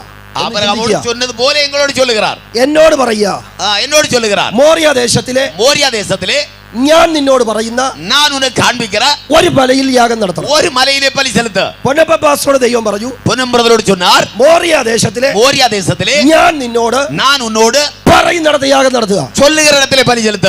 ഈ ദൈവദാസനോടും പറഞ്ഞു, அந்த தேவதாசனோடு சொன்னார், ഈ മോറിയ ദേശത്തിൽ ഞാൻ പറയുന്ന ഇടത്ത് യാഗം നടത്തുക. மோரியா தேசத்தில் நான் சொல்லுகிற இடத்திலே பலி செலுத்த. ഞങ്ങൾ 3 പേരും കൂടി നേരത്തെ പറഞ്ഞതുപോലെ അദ്ദേഹം വണ്ടി ഓടിച്ചു, ഞങ്ങൾ ഫ്രണ്ടിൽ ഇരുന്ന് ഞങ്ങൾ ഇങ്ങനെ പോവാ. 3 பேருமாக நான் நேரமே சொன்னது போல ஒரு வண்டி ஓட்டினார், நாங்கள் இப்படி போகிறோம். മോറിയ ദേശത്ത് ചെന്നു. மோரியா தேசத்தில் போனோம். 1 കിലോമീറ്റർ കഴിഞ്ഞപ്പോ 1 കിലോമീറ്റർ ആன போது പൊന്നപ്പൻ പാസ്റ്റർ വണ്ടി നിർത്തി. பொன்னம் பிரதர் வண்டியை நிறுத்தினார். പുള്ളി പറഞ്ഞു, அவர் சொன்னார், എന്നോട് ദൈവം യാഗം നടത്താൻ പറഞ്ഞത് ഇവിടെയാണ്. என்னோடு தேவன் பலி செலுத்த சொன்ன இடம் இந்த இடம். പുള്ളി അവിടെ വിറകിറക്കി യാഗപീഠം പണിതു. அவர் அந்த விறகு கட்ட அந்த இடத்துல இறக்கி பலிபீடம் கட்டினார். ഉടനെ ഞാൻ ദൈവദാസനോട് ചോദിച്ചു, അച്ഛനോട് എപ്പോൾ എവിടെയാ പറഞ്ഞു? அப்ப நான் கர்த்தருடைய தாசனோடு கேட்டேன், ஆண்டவர் உங்களோட என்ன சொன்னார்? പുള്ളി പറഞ്ഞു, ഇവിടെ നിന്ന് ഒരു 2 കിലോമീറ്റർ കൂടെ പോയെങ്കിലേ എന്റെ യാഗ സ്ഥലം കിട്ടത്തുള്ളൂ. அவர் சொன்னார், இன்னுം 2 கிலோமீட்டர் தூரம் போனால் தான் நாம் பலி செலுத்த வேண்டியதான இடம் கிடைக்கும். ഞങ്ങൾ 2 പേരുടെ യാത്ര നിങ്ങളൊന്ന് ചിന്തിച്ചേ. எங்கள் 2 பேருடைய அந்த யாத்திரையை குறித்து நீங்கள் சிந்தித்து பாருங்கள். തുടങ്ങിയത് ഒരുമിച്ചാ, ஆரம்பித்தது ஒன்றித்து. ഒരിടത്തെത്തിയപ്പോ ഒരിടത്തിൽ சேர்ந்த போது ഇദ്ദേഹം യാഗപീഠം പണിയുന്നു, ആട്ടുകൊറ്റനെ കിട്ടുന്നു, കരുതൽ കിട്ടുന്നു, വിടുതൽ കിട്ടുന്നു. ഇദ്ദേഹം തിരിച്ചുപോയി. இவர் ஒரு இடத்துல சேர்ந்தார், அங்கே பலிபீடம் கட்டுகிறார், அங்கே எல்லாம் கிடைக்கிறது, திரும்ப போனார். കുറച്ച് 2 കിലോമീറ്റർ കൂടെ നമ്മൾ നടക്കുക. 2 கிலோமீட்டர் கூட முன்னோட்டு அவர்கள் நடக்கிறார்கள். വിറക് ചുമക്കുന്ന ഞങ്ങളുടെ മാനസികാവസ്ഥ ചിന്തിച്ചേ. அந்த விறகை சுமக்கிறதான அந்த மனநிலைமை சிந்தித்து பாருங்கள். 2 കിലോമീറ്റർ കഴിഞ്ഞപ്പോ 2 கிலோமீட்டர் ஆன போது ദൈവദാസൻ പറഞ്ഞു, പാസ് പോയിക്കോ, എന്റെ യാഗം സ്ഥലം ഇവിടെ. அந்த தேவ மனுஷன் சொன்னார், பாஸ்டர் இனி போய் கொள்ளுங்கள், என்னுடைய ஸ்தலம் இது. അപ്പോൾ അദ്ദേഹം എന്നോട് ചോദിച്ചു, അപ്പോൾ അവർ എന്റെ അടുത്ത് കേട്ടാർ, പാസ്റ്റർ സ്ഥലം എവിടാ? അപ്പൊ പാസ്റ്റർ കുര്യാതനായിട്ടാ എങ്ക? ഞാൻ തലപൊക്കി നോക്കിയിട്ട് പറഞ്ഞു, ഇനി എനിക്കും പോകണം 2 കിലോമീറ്റർ കൂടി. ഞാൻ തല ഉയർത്തി പാർത്ത് വിട്ട് മറുപടി അവർ சொன்னார், எனக்கு இன்னும் போக வேண்டும் 2 കിലോമീറ്റർ. കാരണം എന്നോട് ദൈവം പറഞ്ഞത് ആ സ്ഥലമാണ്. കാരണം എന്നോട് ദേവൻ சொன்னது அந்த இடம். ദൈവദാസനോട് പറഞ്ഞത് ഈ സ്ഥലമാണ്. ദേവമനുഷ്യനോട് சொன்னது இந்த இடம். ഇദ്ദേഹം 2 കിലോമീറ്റർ കഴിഞ്ഞ് യാഗപീഠം പണിയുന്നു. அந்த தேவமனுஷன் இன்னும் 2 കിലോമീറ്റർ தாண்டி பலிபீடம் கட்டுகிறார். പിന്നെ ഞാൻ നടക്കുന്ന രംഗം നിങ്ങളുടെ മനസ്സിലേക്ക് ഒന്ന് വന്നാട്ടെ. அதுக்கு பின்பு நான் முன்னோட்டு போகிறதான அந்த ஒரு சூழ்நிலையை நீங்கள் உங்கள் மனசிலே கொண்டு வாருங்கள். ഒരുമിച്ച് ഇറങ്ങി, ഒരുമിച്ച് ഇറങ്ങിനോ, ഒരുമിച്ച് പ്രാർത്ഥിച്ചു, ഒരുമിച്ച് ജപിത്തോ, ഒരുമിച്ച് ശുശ്രൂഷ, ഒരുമിച്ച് ഊഴിയം, ഒരുമിച്ച് ഉപവാസം. ഒരു പ്രത്യേക സ്ഥലത്തെത്തിയപ്പോൾ, ഒരു പ്രത്യേകമായ ഇടത്തിൽ പോനപ്പോൾ മനസ്സിലാവുന്നുണ്ടോ ഞാൻ പറഞ്ഞേ? പുരിയർദാ എന്താ ഞാൻ പറഞ്ഞു വരുന്ന ദൂത്? ഞാൻ ചൊല്ലി വരുന്ന ദൂത് എന്ന ഓരോരുത്തർക്കും നടക്കാൻ, ഒവ്വൊരുവർക്കും നടക്കുമ്പടി ദൈവം ദൂരം സെറ്റ് ചെയ്തിട്ടുണ്ട്. ഒവ്വൊരുവർക്കും മുന്നോട്ട് പോകുമ്പടിക്ക് ദേവൻ அந்த இடத்தை ആയത്തപ്പെടുത്തി ഇരിക്കുകയാണ്. അത് ദൈവം ഫിക്സ് ചെയ്തിരിക്കുക. ദേവൻ அதை ഉறுதிப்படுത്തി ഇരിക്കുകയാണ്. നമ്മുടെ കുഴപ്പം എന്താണെന്നറിയാമോ? നമ്മുടെ പ്രശ്നം എന്നാ? ഞാനും പൊന്നും കൂടി നടന്നു, ഞാനും പൊന്നും പറഞ്ഞ് നടന്നു. യാഗപീഠം പണിയുന്നു, ഇവർ ഇങ്ങനെ പരിപാടി കട്ടുകളാർ. പിന്നെ ഞാൻ അങ്ങ് ടെൻഷനാകുക, ഞാൻ അങ്ങ് ഭാരപ്പെടുകേൻ. കർത്താവ് എന്തുകൊണ്ടാണ് എനിക്കുള്ളത് വെളിപ്പെടാത്തത്? ആണ്ടവരെ എനിക്കുള്ളത് വെളിപ്പെടാത്തത് ഏൻ? കർത്താവ് പറയുന്നതാ. കത്തർ ചൊല്ലുகிறார், പൊന്നപ്പൻ പാസ്റ്റർക്ക് 2 കിലോമീറ്റർ ഞാൻ സെറ്റ് ചെയ്തത്. പൊന്നപ്പൻ പറഞ്ഞു, ഞാൻ 2 കിലോമീറ്റർ ഉള്ളിൽ സെറ്റ് പണിനേൻ. നിനക്ക് ഞാൻ 4 കിലോമീറ്റർ സെറ്റ് ചെയ്തിട്ടുണ്ട്. ഉനക്ക് 4 കിലോമീറ്റർ അപ്പുറം ആയത്തപ്പെടുത്തി ഇരിக்கிறேன். 4 കിലോമീറ്റർ നടന്നേ പറ്റൂ. அந்த 4 കിലോമീറ്റർ നടന്നാൽ ആക வேண்டும். ഇന്ന് രാത്രി ഇതിനകത്തിരിക്കുന്ന ദൈവ പൈതലേ, ഇന്ന് ഇരുവേളയിൽ എங்கே இருக்கிற தேவ பிள்ளைகளே, അടുത്തിരിക്കുന്നവൻ നടക്കുന്ന ദൂരമല്ല നിനക്കുള്ളത്. അടുത്ത പക്കത്തിൽ இருக்கிறவன் നടക്കുന്ന ദൂരമല്ല ഉനക്ക് ഏർപ്പെടുത്തി ഇരിക്കുന്നത്. അവന്റെ നടത്തം കണ്ടുകൊണ്ട് നിന്റെ ക്രിസ്തീയ ജീവിതം കൊണ്ടുപോകരുത്. അവരുടെ அந்த அளவை பார்த்துകൊണ്ട് ഉരുടെ ക്രിസ്തീയ ജീവിതത്തെ നീ കൊണ്ടുപോകൂടാ. നിനക്ക് വേണ്ടി ദൈവം ഒരു ഓട്ടം സെറ്റ് ചെയ്തിട്ടുണ്ട്. ഉനക്കാக ദേവൻ ഒരു ഓട്ടത്തെ அமைத்து வைத்திருக்கிறார். ഈ മൂന്നാമത്തെ രാത്രി എത്ര പേര് പ്രാർത്ഥിക്കുന്നുണ്ട്? இந்த மூன்றாவது இரவுகளில் എത്ര പേർ ജപിக்கிறீர்கள்? ഞാൻ നടന്നു കയറാൻ, ആണ്ടവരേ ഞാൻ നടന്നു ഏറുമ്പടി നീ ഫിക്സ് ചെയ്തിരിക്കുന്ന ദൂരം എത്രയാണോ, നീ ഉறுதிப்படுத்தி இருக்கிற ഇടം എவ்வளவு ദൂരം, അതെത്ര വിശ്വസ്തയോടെ നടക്കാൻ ഒരു കൃപ തരണമേ.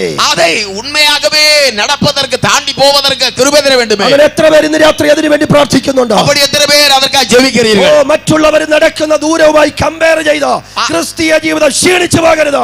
മറ്റവர்கள் കൂടിയതാன அந்த தூரத்தை தொடர்பு படுத்தி நம்முடைய கிறிஸ்தவ வாழ்க்கை தளர்ந்து போக கூடாது. പലരും യാത്രകൾ ഇടയിൽ അവസാനിപ്പിക്കുമ്പോ, പലരുടെ യാത്രകളും ഇടയിലെ തടയപ്പെടുമ്പോൾ, എനിക്ക് വേണ്ടി ദൈവം വിളിക്കുന്നിടം വരെ, ദേവൻ എന്നെ അழைക്കുന്ന ദൂരം വരെ, ഒന്നുകൂടി പറഞ്ഞ 11ാമത്തെ വാക്യം വരെ, ഒന്നുകൂടെ അധികമായി ചൊന്നാൽ 11ാമത് വചനം വരെ, അബ്രഹാമേ എന്ന് രണ്ടാമത് വിളിക്കുന്നിടം വരെ, ആബ്രഹാമേ എന്ന് രണ്ടാമത് കൂപ്പിടുന്നത് വരെ വിശ്വസ്തയോടെ നടക്കാം, ഉണ്മയോടെ നടക്കുക. ഈ രാത്രി എത്ര പേർ ആഗ്രഹിക്കുന്നുണ്ട്? എത്ര പേർ அதை വിരുമ്പുகிறீர்கள்? ഓരോ നിമിഷത്തെ പ്രാർത്ഥന അതാകട്ടെ, ഒവ്വൊരു നിമിഷമുള്ളതാണ് ജപം അതുവാകട്டும். നിങ്ങൾ മറ്റുള്ളവരുടെ ഓട്ടവുമായി കമ്പയർ ചെയ്താൽ, നിങ്ങൾ മറ്റുള്ളവരുടെ அந்த ഓട്ടത്തോട് കൂടെ തുടർപെടുത്തിനാൽ ക്ഷീണിച്ചു പോകാം, തളർന്നു പോവീர்கள். എന്നാൽ നിങ്ങളുടെ ഓടുന്ന സ്ഥലം നിങ്ങൾ അറിഞ്ഞാൽ, ஆனால் നിങ്ങൾ പോക വേണ്ടിയ ഇടത്തെ നിങ്ങൾ അറിந்தாൽ, ആരൊക്കെ യാഗപീഠം നടത്തിയാലും നിങ്ങൾ ടെൻഷൻ ആകുക. யாரெல்லாம் பலிபீடம் கட்டினாலும் நீங்கள் தளர்ந்து போக மாட்டீர்கள். നിങ്ങൾ മുന്നോട്ട് പോയിട്ട് എന്നാ പറയും? நீங்கள் മുന്നോട്ട് നടന്ന് என்ன சொல்வீர்கள்? ഇനി ഒരു 3 കിലോമീറ്റർ കൂടെ അല്ലേ ഉള്ളൂ. இன்னும் கொஞ்சம் தூரம் அல்லவா உள்ளது.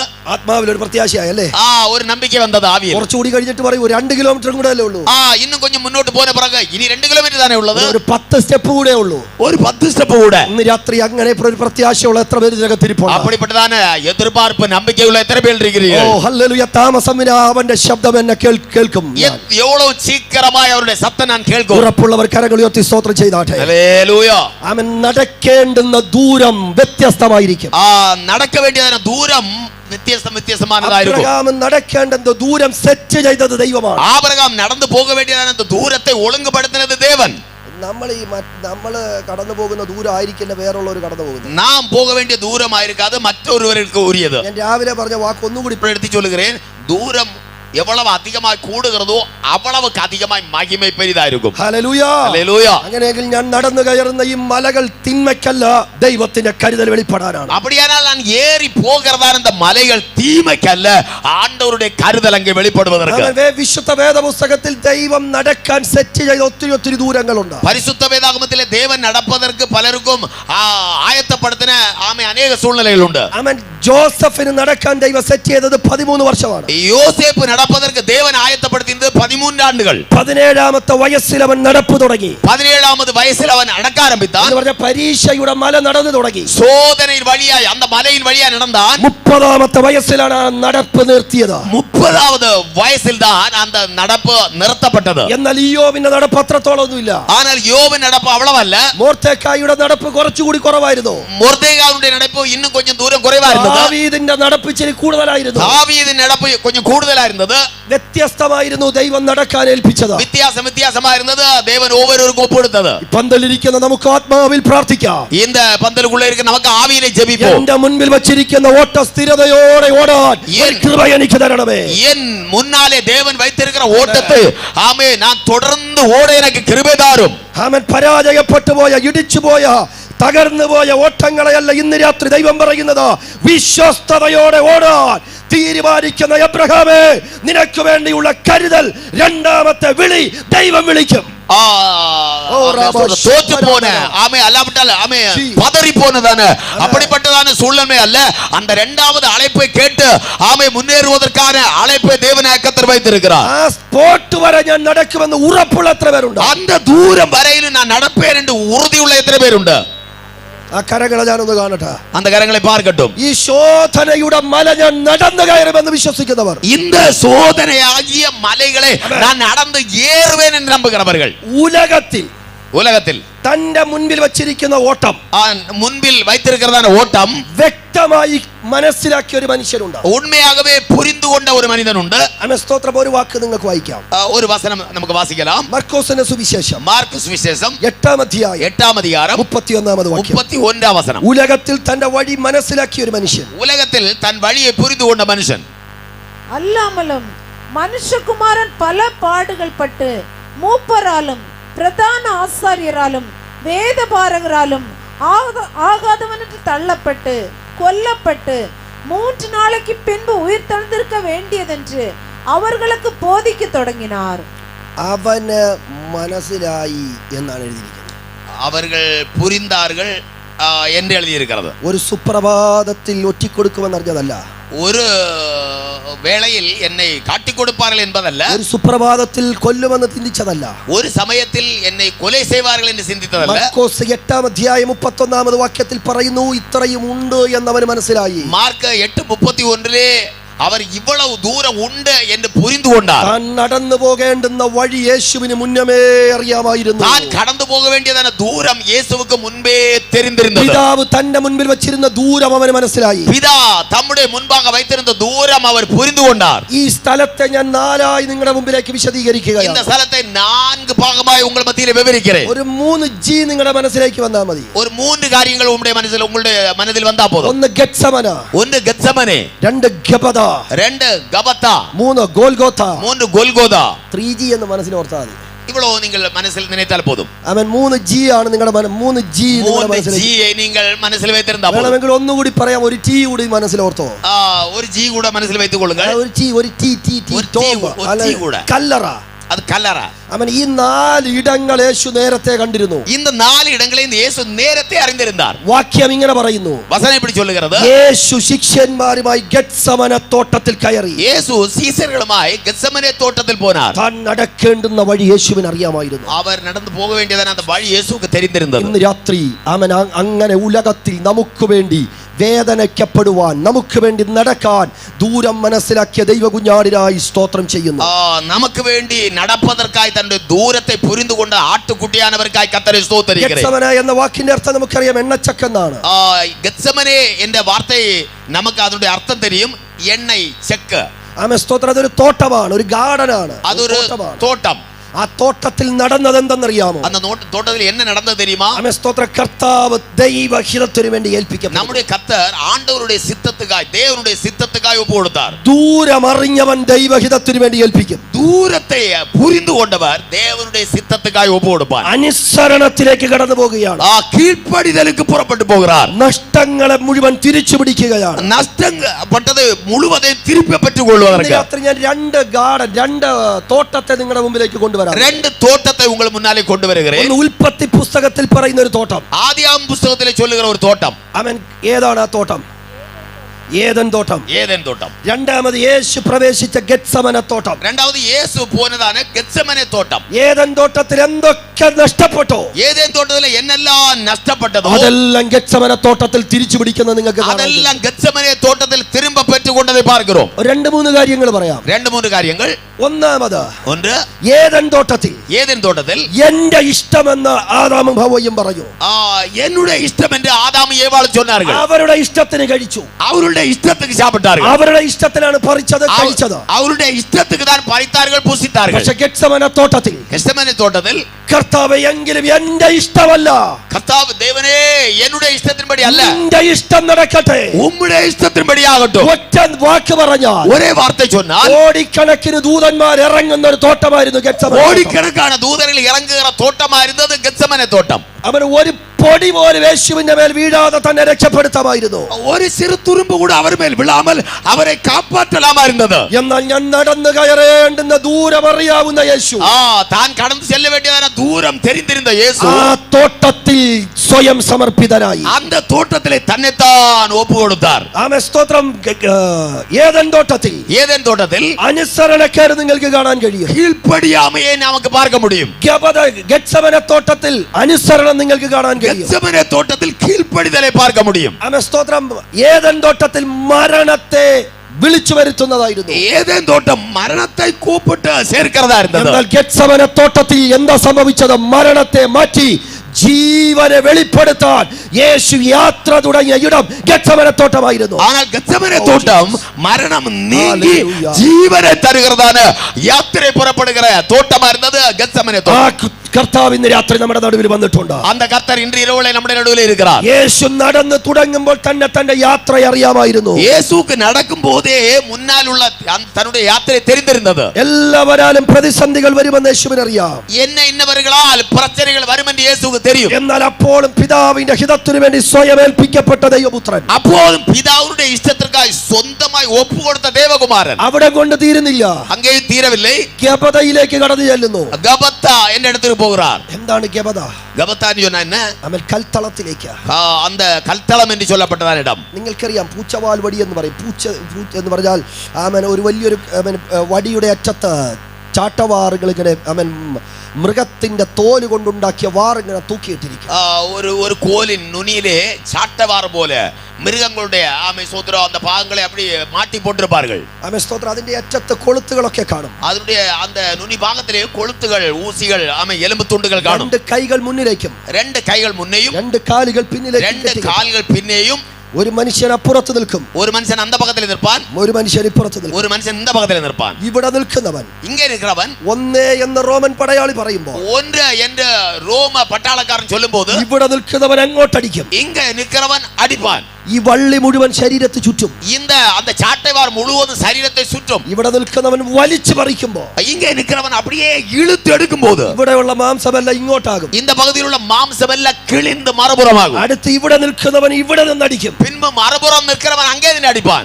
അങ്ങോട്ട് ചുറ്റുന്നത് തിരിച്ചു വലിക്കുമ്പോൾ, മറുപുറത്തിലെ ചാട്ടை சுற்றுகிறது அப்படியே மற்ற புறத்திலே கிழிக்கும். ഇങ്ങോട്ട് പോയ മാംസം അങ്ങോട്ട് പോകും. அப்பொழுது இந்த பக்கத்திலே வந்த மாம்சம் அந்த பக்கம் மாறுം. മീറ്റ് മിക്സിയിൽ അടിക്കുന്നത് പോലെ ഒരു 10-15 അടിയാകുമ്പോൾ ശരീരം മുഴുവൻ ഇങ്ങനെ ഉഴവ് ചാലുകൾ പോലെയാകിപ്പോകും. அப்படியே மிக்ஸியில் அடிக்கிறது போல ஒரு 10-15 അടി അടിക്കുമ്പോൾ ശരീരം ഉഴുത് മറിത്തത് പോലെ ആകി പോകും. സാധാരണ പീലാത്തോസ് അവിടെ ഇരിക്കാറുണ്ട്. ഒരു പിലാത്ത് என்பவன் அங்கே இருக்குന്നുണ്ട്. ഈ അടിച്ചിട്ട് അടിത്തുവിട്ട് അവിടെ ഒരു കൽത്തളം പോലുള്ളതായ ഇത് വെള്ളം വെച്ചിരിക്കും. அங்கே தண்ணீர் வைக்கப்பட்டிருக்கும்.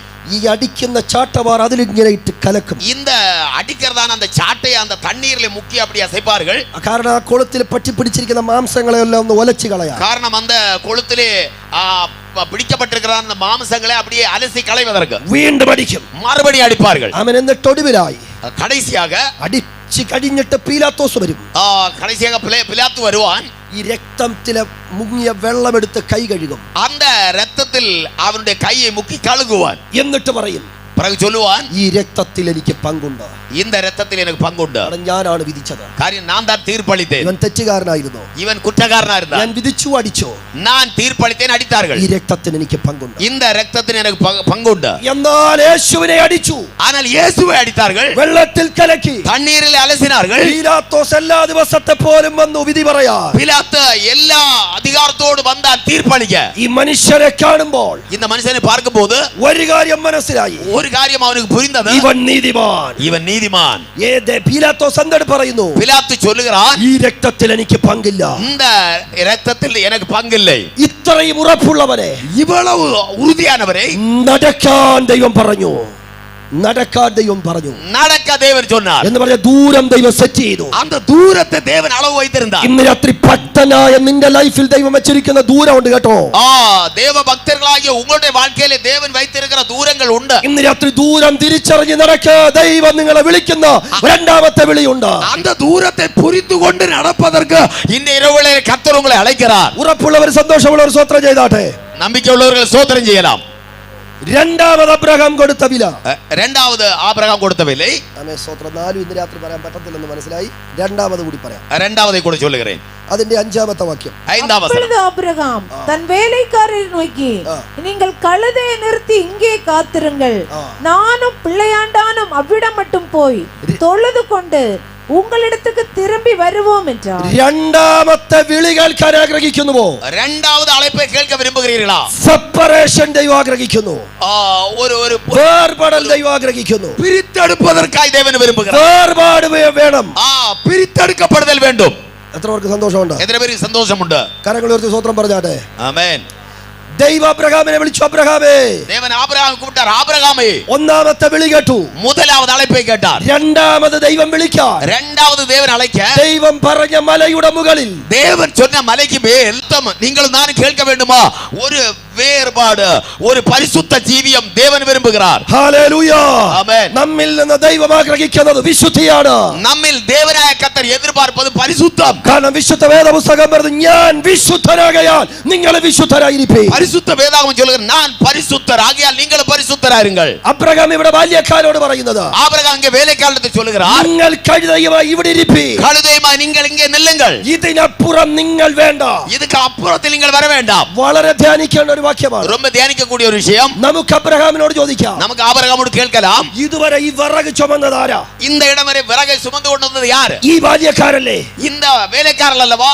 ഈ കഴുതയല്ലേ? இந்த கழுதை அல்லவா? പക്ഷെ അബ്രഹാം പറയുന്നു, ஆனா ஆபிரகாம் சொல்லுகிறார், ഇതിനപ്പുറം இதுக்கு அந்த பக்கம் നിങ്ങൾ വേണ്ട. நீங்கள் வர வேண்டாம். ഞാനും എന്റെ ദൈവവും മാത്രം. நானும் என்னுடைய தேவனும் மட்டும். നീയും നിന്റെ ദൈവമായിട്ട് നടക്കുന്നതിന് വിരോധമായി, நீயும் உன் தேவனுமாய் நடப்பதற்கு விரோதமாய், നീയും അപ്പനും തമ്മിലുള്ള ബന്ധത്തിനിടയിൽ நீயும் தகப்பனும் തമ്മിലുള്ള ഉറവുക്ക് മധ്യേ കയറി നിൽക്കുന്ന ബാല്യക്കാരെ ഇന്ന് രാത്രി ശാസിച്ചിട്ട് പറ, ദൈവമായിട്ടുള്ള എന്റെ ബന്ധത്തെ ഉലയ്ക്കുന്ന എല്ലാ അശുദ്ധിയും ഈ രാത്രി മാറിപ്പോകട്ടെ. அதற்கு இடையிலே ஏறி நிற்கிற வேலைக்காரர்களோடு நீ செல்லு, எனக்கும் தேவனுக்கும் தம்மிலுள்ள அந்த பந்தத்தின் மத்தியில் உள்ள அந்த இடையூறு மாறிப்போ. ஹல்லேலூயா. ഹല്ലേലൂയ. ஆமென். നിങ്ങൾ ആ ഭാഗം ഒന്ന് ധ്യാനിച്ചു നോക്കിയാട്ടെ. அந்த வேத பகுதியை தியானித்து பாருங்கள். ഇതിനപ്പുറം இதுக்கு அந்த பக்கம் ഞാനും എന്റെ ദൈവവുമാണ്. நானும் என் தேவனும் மட்டும். അപ്പനും മകനും മാത്രം. தகப்பனும் மகனும் மட்டும். ദൈവസഭയിൽ தெய்வ சபை വേലക്കാരല്ല, അപ്പനും മകനുമാണുള്ളത്. வேலைக்காரர்களோடு சேர்ந்தல்ல, தகப்பனும். സംഭവിക്കുന്ന കാര്യങ്ങൾ നിങ്ങൾക്കറിയാമോ? அதற்கு பிறகு சம்பவிக்கிற விஷயங்கள் உங்களுக்கு தெரியுமா? വേഗത്തിൽ നിങ്ങൾക്ക് വാക്യങ്ങൾ ഒന്ന് വായിക്കാമോ? சீக்கிரமாய் வசனங்கள் வாசிக்கலாமா? 6 മുതലുള്ള വാക്യങ്ങൾ വേഗത്തിൽ. 6 முதல்ல வசனங்கள். ஆபிரகாம் தகன பலிக்கு கட்டைகளை எடுத்து தன் குமாரனாகிய ஈசாக்கின் மேல் வைத்து தன் கையிலே நெருப்பையும் கத்தியையும் எடுத்துக்கொண்டான். இருவரும் கூடி போனார்கள். അടുത്ത വാക്യം. அப்பொழுது ஈசாக்கு தன் தகப்பனார் മതി നമ്മൾ വായിച്ചു കേട്ടല്ലോ. സമയപരിധിയിൽ ഞാൻ നിൽക്കുകയാണ്. ആമേൻ. പ്രൈസ് സമയം വേഗത്തിൽ മുന്നോട്ട് പോകുന്നതിന്റെ ചിന്തകൾ മാത്രം, ദൈവം തന്ന ദൂതുകൾ മാത്രം പറയട്ടെ. தேவன் தந்த தூதுகளை மட்டும் சொல்லுகிறேன், சமயம் சுருக்கமானதினால். ഒരു 5ാം വാക്യത്തിൽ അബ്രഹാം ഇസഹാക്കിനോട് പറഞ്ഞു, ബാല്യക്കാരോട് പറഞ്ഞു, നിങ്ങൾ ഇവിടെ നിൽപ്പീൻ. 5ஆம் வசனத்திலே ஆபிரகாம் வேலைக்காரர் சொன்னார், நீங்கள் இங்கே நில்லுங்கள். ഇതിനപ്പുറം നിങ്ങൾ വേണ്ട. இதுக்கு அப்புறம் நீங்கள் வர வேண்டாம். സെപ്പറേഷൻ കൊണ്ടുവരുന്നു. ஒரு வேறு பிரிப்பை கொண்டு வருகிறார். അത് നിമിത്തം വേദനപ്പെടുന്നു, வேதனைப்படுகிறார், ഭാരം കൂടുന്നു. தன்னுடைய அந்த கவலை கூடுகிறது. ഇന്ന് രാത്രി വിശുദ്ധി നിങ്ങൾ ആഗ്രഹിക്കുന്നെങ്കിൽ വേദന കൂടും. நீங்கள் பரிசுத்தத்தை விரும்புகிறீர்கள் என்றால் கஷ்டப்பாடு கூடும். ദൈവത്തിനോട് ഒരു സെപ്പറേഷൻ, നിങ്ങൾ ആ ദൈവമായിട്ടൊരു ബന്ധത്തിൽ മറ്റുള്ളതിൽ നിന്നൊരു സെപ്പറേഷൻ ആഗ്രഹിക്കുന്നുവോ, വേദനപ്പെടും ജീവിതത്തിൽ. മറ്റുള്ളതിൽ നിന്ന് പിരിந்து ദേവനുമാക മറ്റും ചേർന്നുള്ള ഒരു കാര്യത്തെ വിരുമ്പുകീകളാ, വേദന അധികരിക്കും. നിങ്ങളൊന്ന് ചിന്തിച്ചാട്ടെ, ബാല്യക്കാരി ചുമന്ന വിറക് ഇപ്പൊ ആര് ചുമക്കുക? அந்த வேலைக்காரர் சுமந்த விறகை இப்பொழுது இனி யார் சுமப்பது? ஈசாக்கு சுமக்கிறான். ഹല്ലേലൂയ. Praise the Lord. ഇന്നലെ വരെ ഇല്ലാത്തൊരു ചുമട് ഇപ്പൊ തോളിൽ. நேற்று வரை இல்லாத ஒரு கஷ்டப்பாடு இன்னைக்கு சுமடு தலையில. ഇന്ന് രാത്രി കർത്താവിന് വേണ്ടി നീ ജീവിക്കുമ്പോ, கர்த்தருக்கு வேண்டி நீ வாழும்போது, ഇന്നലകളില്ലാത്ത ചുമടുകൾ നിന്റെ തോളിൽ വരാം. நேற்று வரை இல்லாத சில சுமடுகள் உன் தோளில் வரலாம். പക്ഷെ ഒരു കാര്യം ഞാൻ പറയാം, ஆனால் ஒரு விஷயம் சொல்லுகிறேன், നീ ദർശനത്തിലാണ് ചുവട് വെക്കുന്നത്. தரிசனத்தின் தான் காலடி வைக்கிறது. 11ാമത്തെ വാക്യത്തിലേക്കാണ് നിങ്ങൾ നടന്നു പോകുന്നത്. 11ஆம் வசனத்துக்கு தான் நீங்கள் நடந்து வருகிறீர்கள். പക്ഷേ ഉറപ്പോടെ വിശ്വസിക്കുക. ஆனால் உறுதியாய் நம்புவோம். വിറക് എന്റെ തോളിൽ ഉണ്ടെങ്കിൽ, விறகு என் தோளில் இருந்தால் ഞാൻ ഒറ്റയ്ക്കല്ല. நான் தனிமை அல்ல. വാക്യം പറയുന്നു, வசனம் சொல்லுகிறது, അവർ ഇരുവരും ഒന്നിച്ച് നടന്നു. அவர் இருவரும் ஒன்றாய் நடந்தார்கள். ആമേൻ. சேர்ந்து நடந்தார்கள். ഇന്ന് രാത്രി ഞാൻ വിറക് ചുമക്കേണ്ടി വന്നാലും എന്നോടൊപ്പം നടക്കുന്ന ഒരപ്പനുണ്ട്.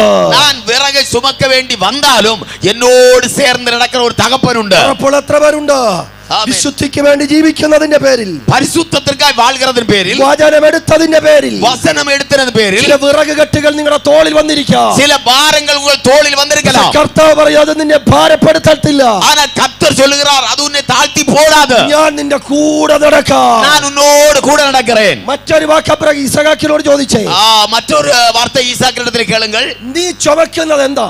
നീ சுமப்பது என்ன? വിറക്. വിറക്. ഈ വിറക് എന്തിനുള്ളതാ? இந்த വിറക് എതുക്കുള്ളത്?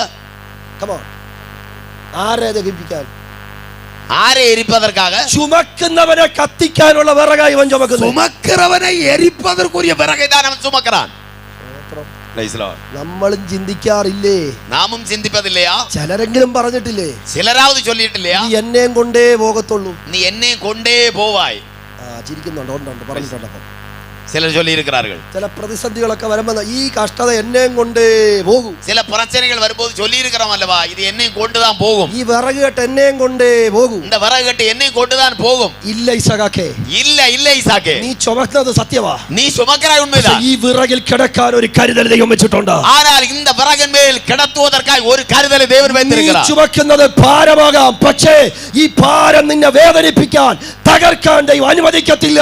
ഇതിൽ വെളിപ്പെടാൻ ഒരു കാട്ടുകൊറ്റനதை ഒരുക്കിയിരിക്കും. നീ சுமப்பது பாரமா இருந்தாலும், நீ அதிலே வேதனைப்படுகிறா இருந்தாலும், அதன் மேல் கிடத்துவதற்கு ஒரு ஆட்டை தேவன் ஏற்படுத்தி இருக்கிறார். രാത്രി ഇതിനകത്തിരിക്കുന്ന ഓരോ കുടുംബങ്ങളും വിശ്വാസത്തോടെ പറയണം, இந்த இரவுவேளையில் எங்கே இருக்கிற ஒவ்வொரு குடும்பங்களும் சொல்ல வேண்டும், വിശുദ്ധിയോടെ ഞാൻ നടക്കാം. பரிசுத்தத்தோடு நான் நடப்பதற்கு സെപ്പറേഷൻ ദൈവം ആഗ്രഹിക്കുന്നു. ഒരു വേർപിരിക്കപ്പെടുതൽ ദേവൻ വിരുമ്പുகிறார். ആകാത്ത കൂട്ടുകെട്ടുകൾ മാറട്ടെ. വേണ്ടാത്ത കൂട്ടുകെട്ടുകൾ മാറട്ടെ. ദൈവഹിതമല്ലാത്ത ചിന്തകൾ മാറട്ടെ.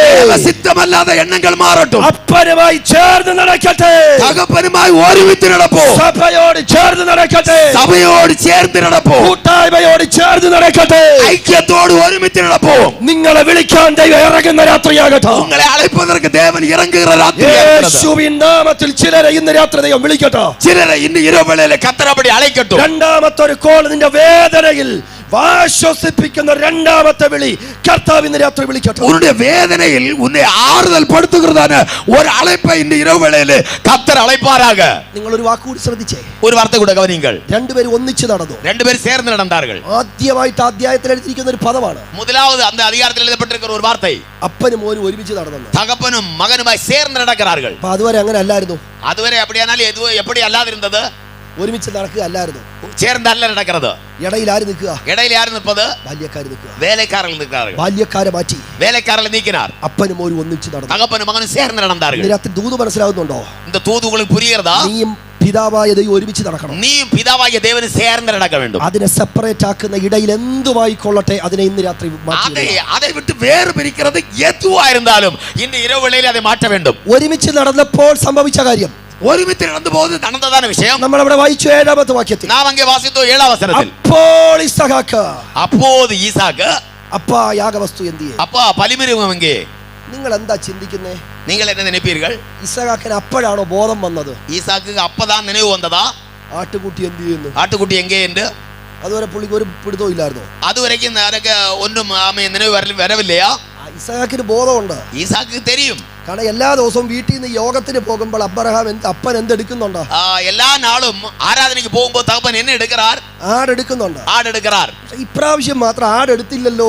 இந்த தடவை மட்டும் ஆடை பிடிக்கவில்லையே. ഇസഹാക്ക് കഴിഞ്ഞ 3 ദിവസമായിട്ട് ഇത് ചിന്തിച്ചുകൊണ്ടിരിക്കുക. ஈசாக்கு കഴിഞ്ഞ 3 நாட்களாக இதே நினைத்து கொண்டு வருகிறான். പക്ഷെ അപ്പനോട് മിണ്ടാൻ പറ്റുന്നില്ല. ஆனால் தகப்பனோடு பேச முடியவில்லை. കാര്യം എന്താ? காரணம் என்ன? இடையில வேலைக்காரர்கள் ഇതുള്ളതുകൊണ്ടൊന്നും മിണ്ടാൻ പറ്റുന്നില്ല. இவர்கள் நடுவில் உள்ளதனால ஒன்றும் பேச முடியவில்லை. അബ്രഹാമിന്റെ ഉത്തരവുണ്ടോ? ആബ്രഹാമിന്റെ பதில் இருக்கிறதா? ഉണ്ട്. ഉണ്ട്. എന്താ ഉത്തരം? என்ன பதில்? 8ാമത്തെ വാക്യം. 8ാം വചനം. യഹോവയ്ക്ക് ഹോമയാഗത്തിലുള്ള ആട്ടിൻകുട്ടിയെ ദൈവം കരുതും. അവർക്ക് വേണ്ടിയതാണ് அந்த ആട്ടിൻകുട്ടിയെ അവരെ பார்த்துകൊള്ളുവാർ.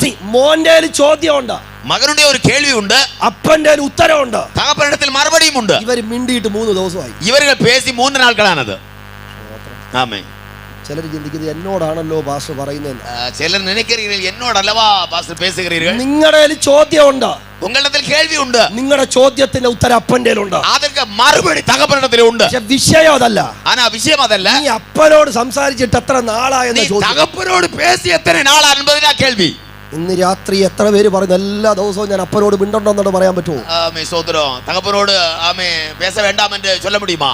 ഒരിക്കൽ ഒരു തടവൈ DL മൂഡി എന്ന് പറയുന്ന അനുഗ്രഹിക്കപ്പെട്ട ഒരു ദൈവദാസൻ, DL മൂഡി എന്ന് ചൊല്ലുന്ന കർത്തൃദാസൻ, സ്തോത്രം, ഒരു താൻ മിഷൻ വേല ചെയ്യുന്നിടത്തിരിക്കുമ്പോൾ, താൻ ഊഴിയ വേല ചെയ്യുന്ന ഇടത്തിൽ ഇരിക്കുമ്പോൾ ഒരു ദിവസം രാവിലെ ഒരു നാൾ കാലയിൽ തന്റെ കൂട്ടുകാർ വന്നു. തന്റെ കൂടെ വർക്ക് ചെയ്യുന്നവർ വന്നു. തന്റെ സ്നേഹിതർ വന്നാர்கள்.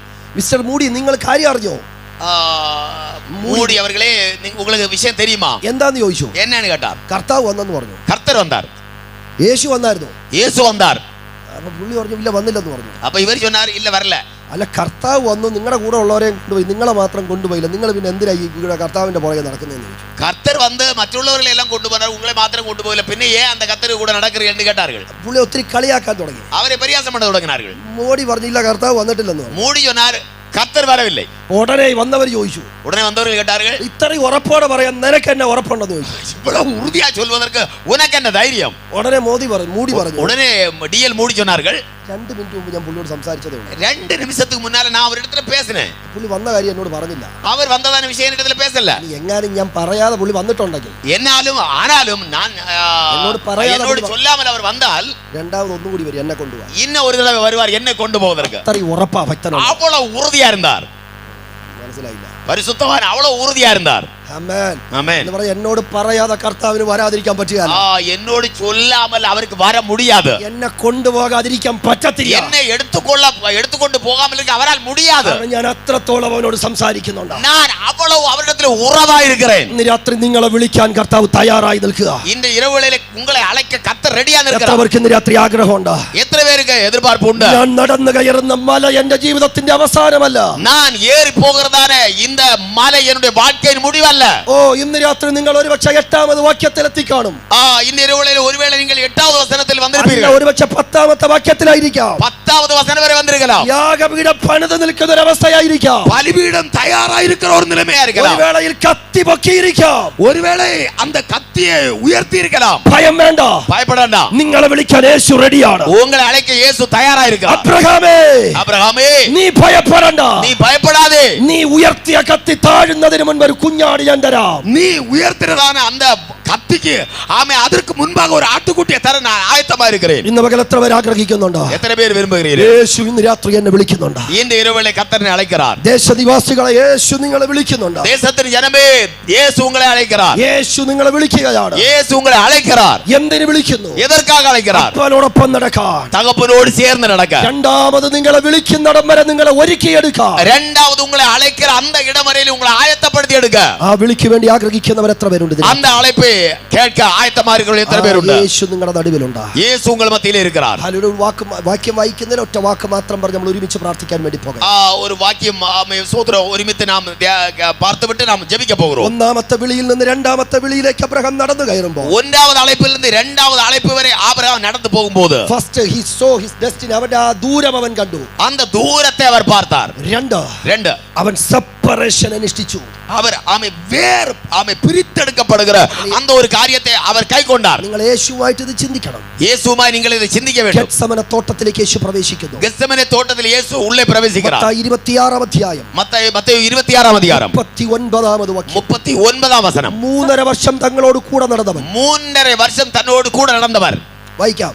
சற்று அப்புறம் போய் முகங்குப்புற விழுந்து. അവിടെ വായിക്കുന്നത് കുറച്ച് മുന്നോട്ട് പോയി. சற்று அப்புறம் போய். മുന്നോട്ട് പോയി. அப்புறம் போய். അവിടെ ശിഷ്യന്മാരില്ല. அங்கே சீசர்கள் இல்ல. അവിടെ യേശുവും പിതാവും. அங்கே இயேசுவும் பிதாவும் மட்டும். യാഗത്തിന് വേണ്ടി കയറിപ്പോകുന്ന മകനെ നിങ്ങൾക്ക് അവിടെ കാണാം.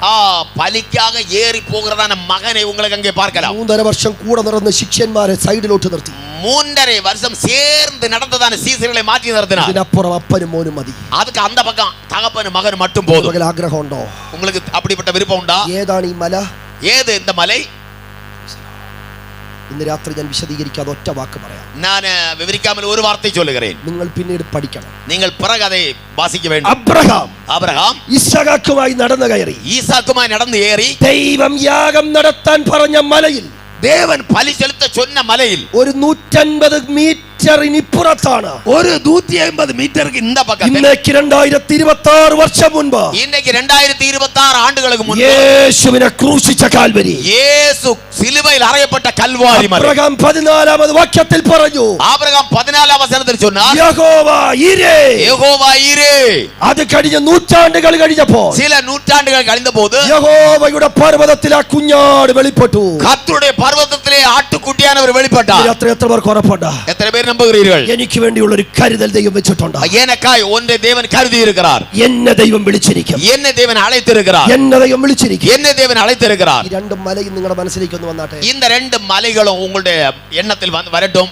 തന്നെ യാഗം കഴിക്കാനുള്ള വിറക് ഈസാക്കിന്റെ ചുമലിൽ, தன்னை பலி செலுத்தக்கூடியதான விறகு ஈசாக்கின் தோளில், തന്നെ യാഗം കഴിക്കാനുള്ള വിറകുന്ന ക്രൂശ് യേശുവിന്റെ ചുമലിൽ, தன்னை பலி செலுத்துவதற்குரிய விறகு என்ற சிலுவை இயேசுவின் தோளில், മകനെ കത്തിക്കാനുള്ള തീ അപ്പന്റെ കയ്യിൽ, மகனை எரிப்பதற்குரியதான தீ தகப்பனுடைய கையில், സ്വന്തം മകനെ കോപത്തിന്റെ തീയിൽ കത്തിക്കുന്ന തീ പിതാവിന്റെ കയ്യിൽ, സ്വന്തം പുത്രനെ കോപാഗ്നിയിൽ എരിக்கிறதான തീ പിതാവിன் கையில். നിങ്ങൾ ഈ മോറിയ എന്ന് പറയുന്ന ആ മലയും நீங்கள் இந்த மோரியா என்று சொல்லுகிற மலையில் കാൽവരി മലയും പഠിക്കുക ഒന്നാണെന്ന് നിങ്ങൾക്ക് മനസ്സിലാക്കാം. கல்வாரி மலையை நீங்கள் படித்தால் ஒன்றுதான்.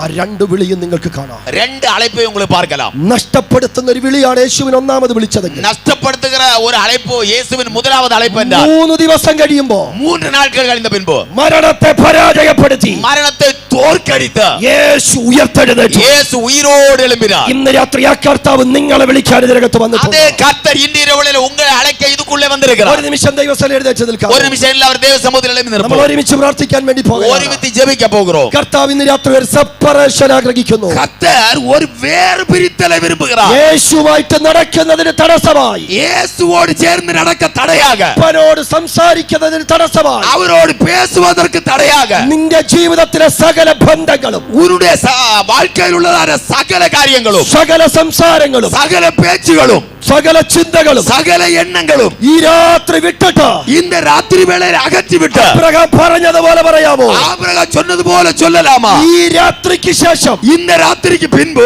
ഞാനും എന്റെ ദൈവവും മാത്രം മതി. நான் என் தேவனும் மட்டும் போதும். ഉറപ്പുള്ള എത്ര പേരുണ്ട്?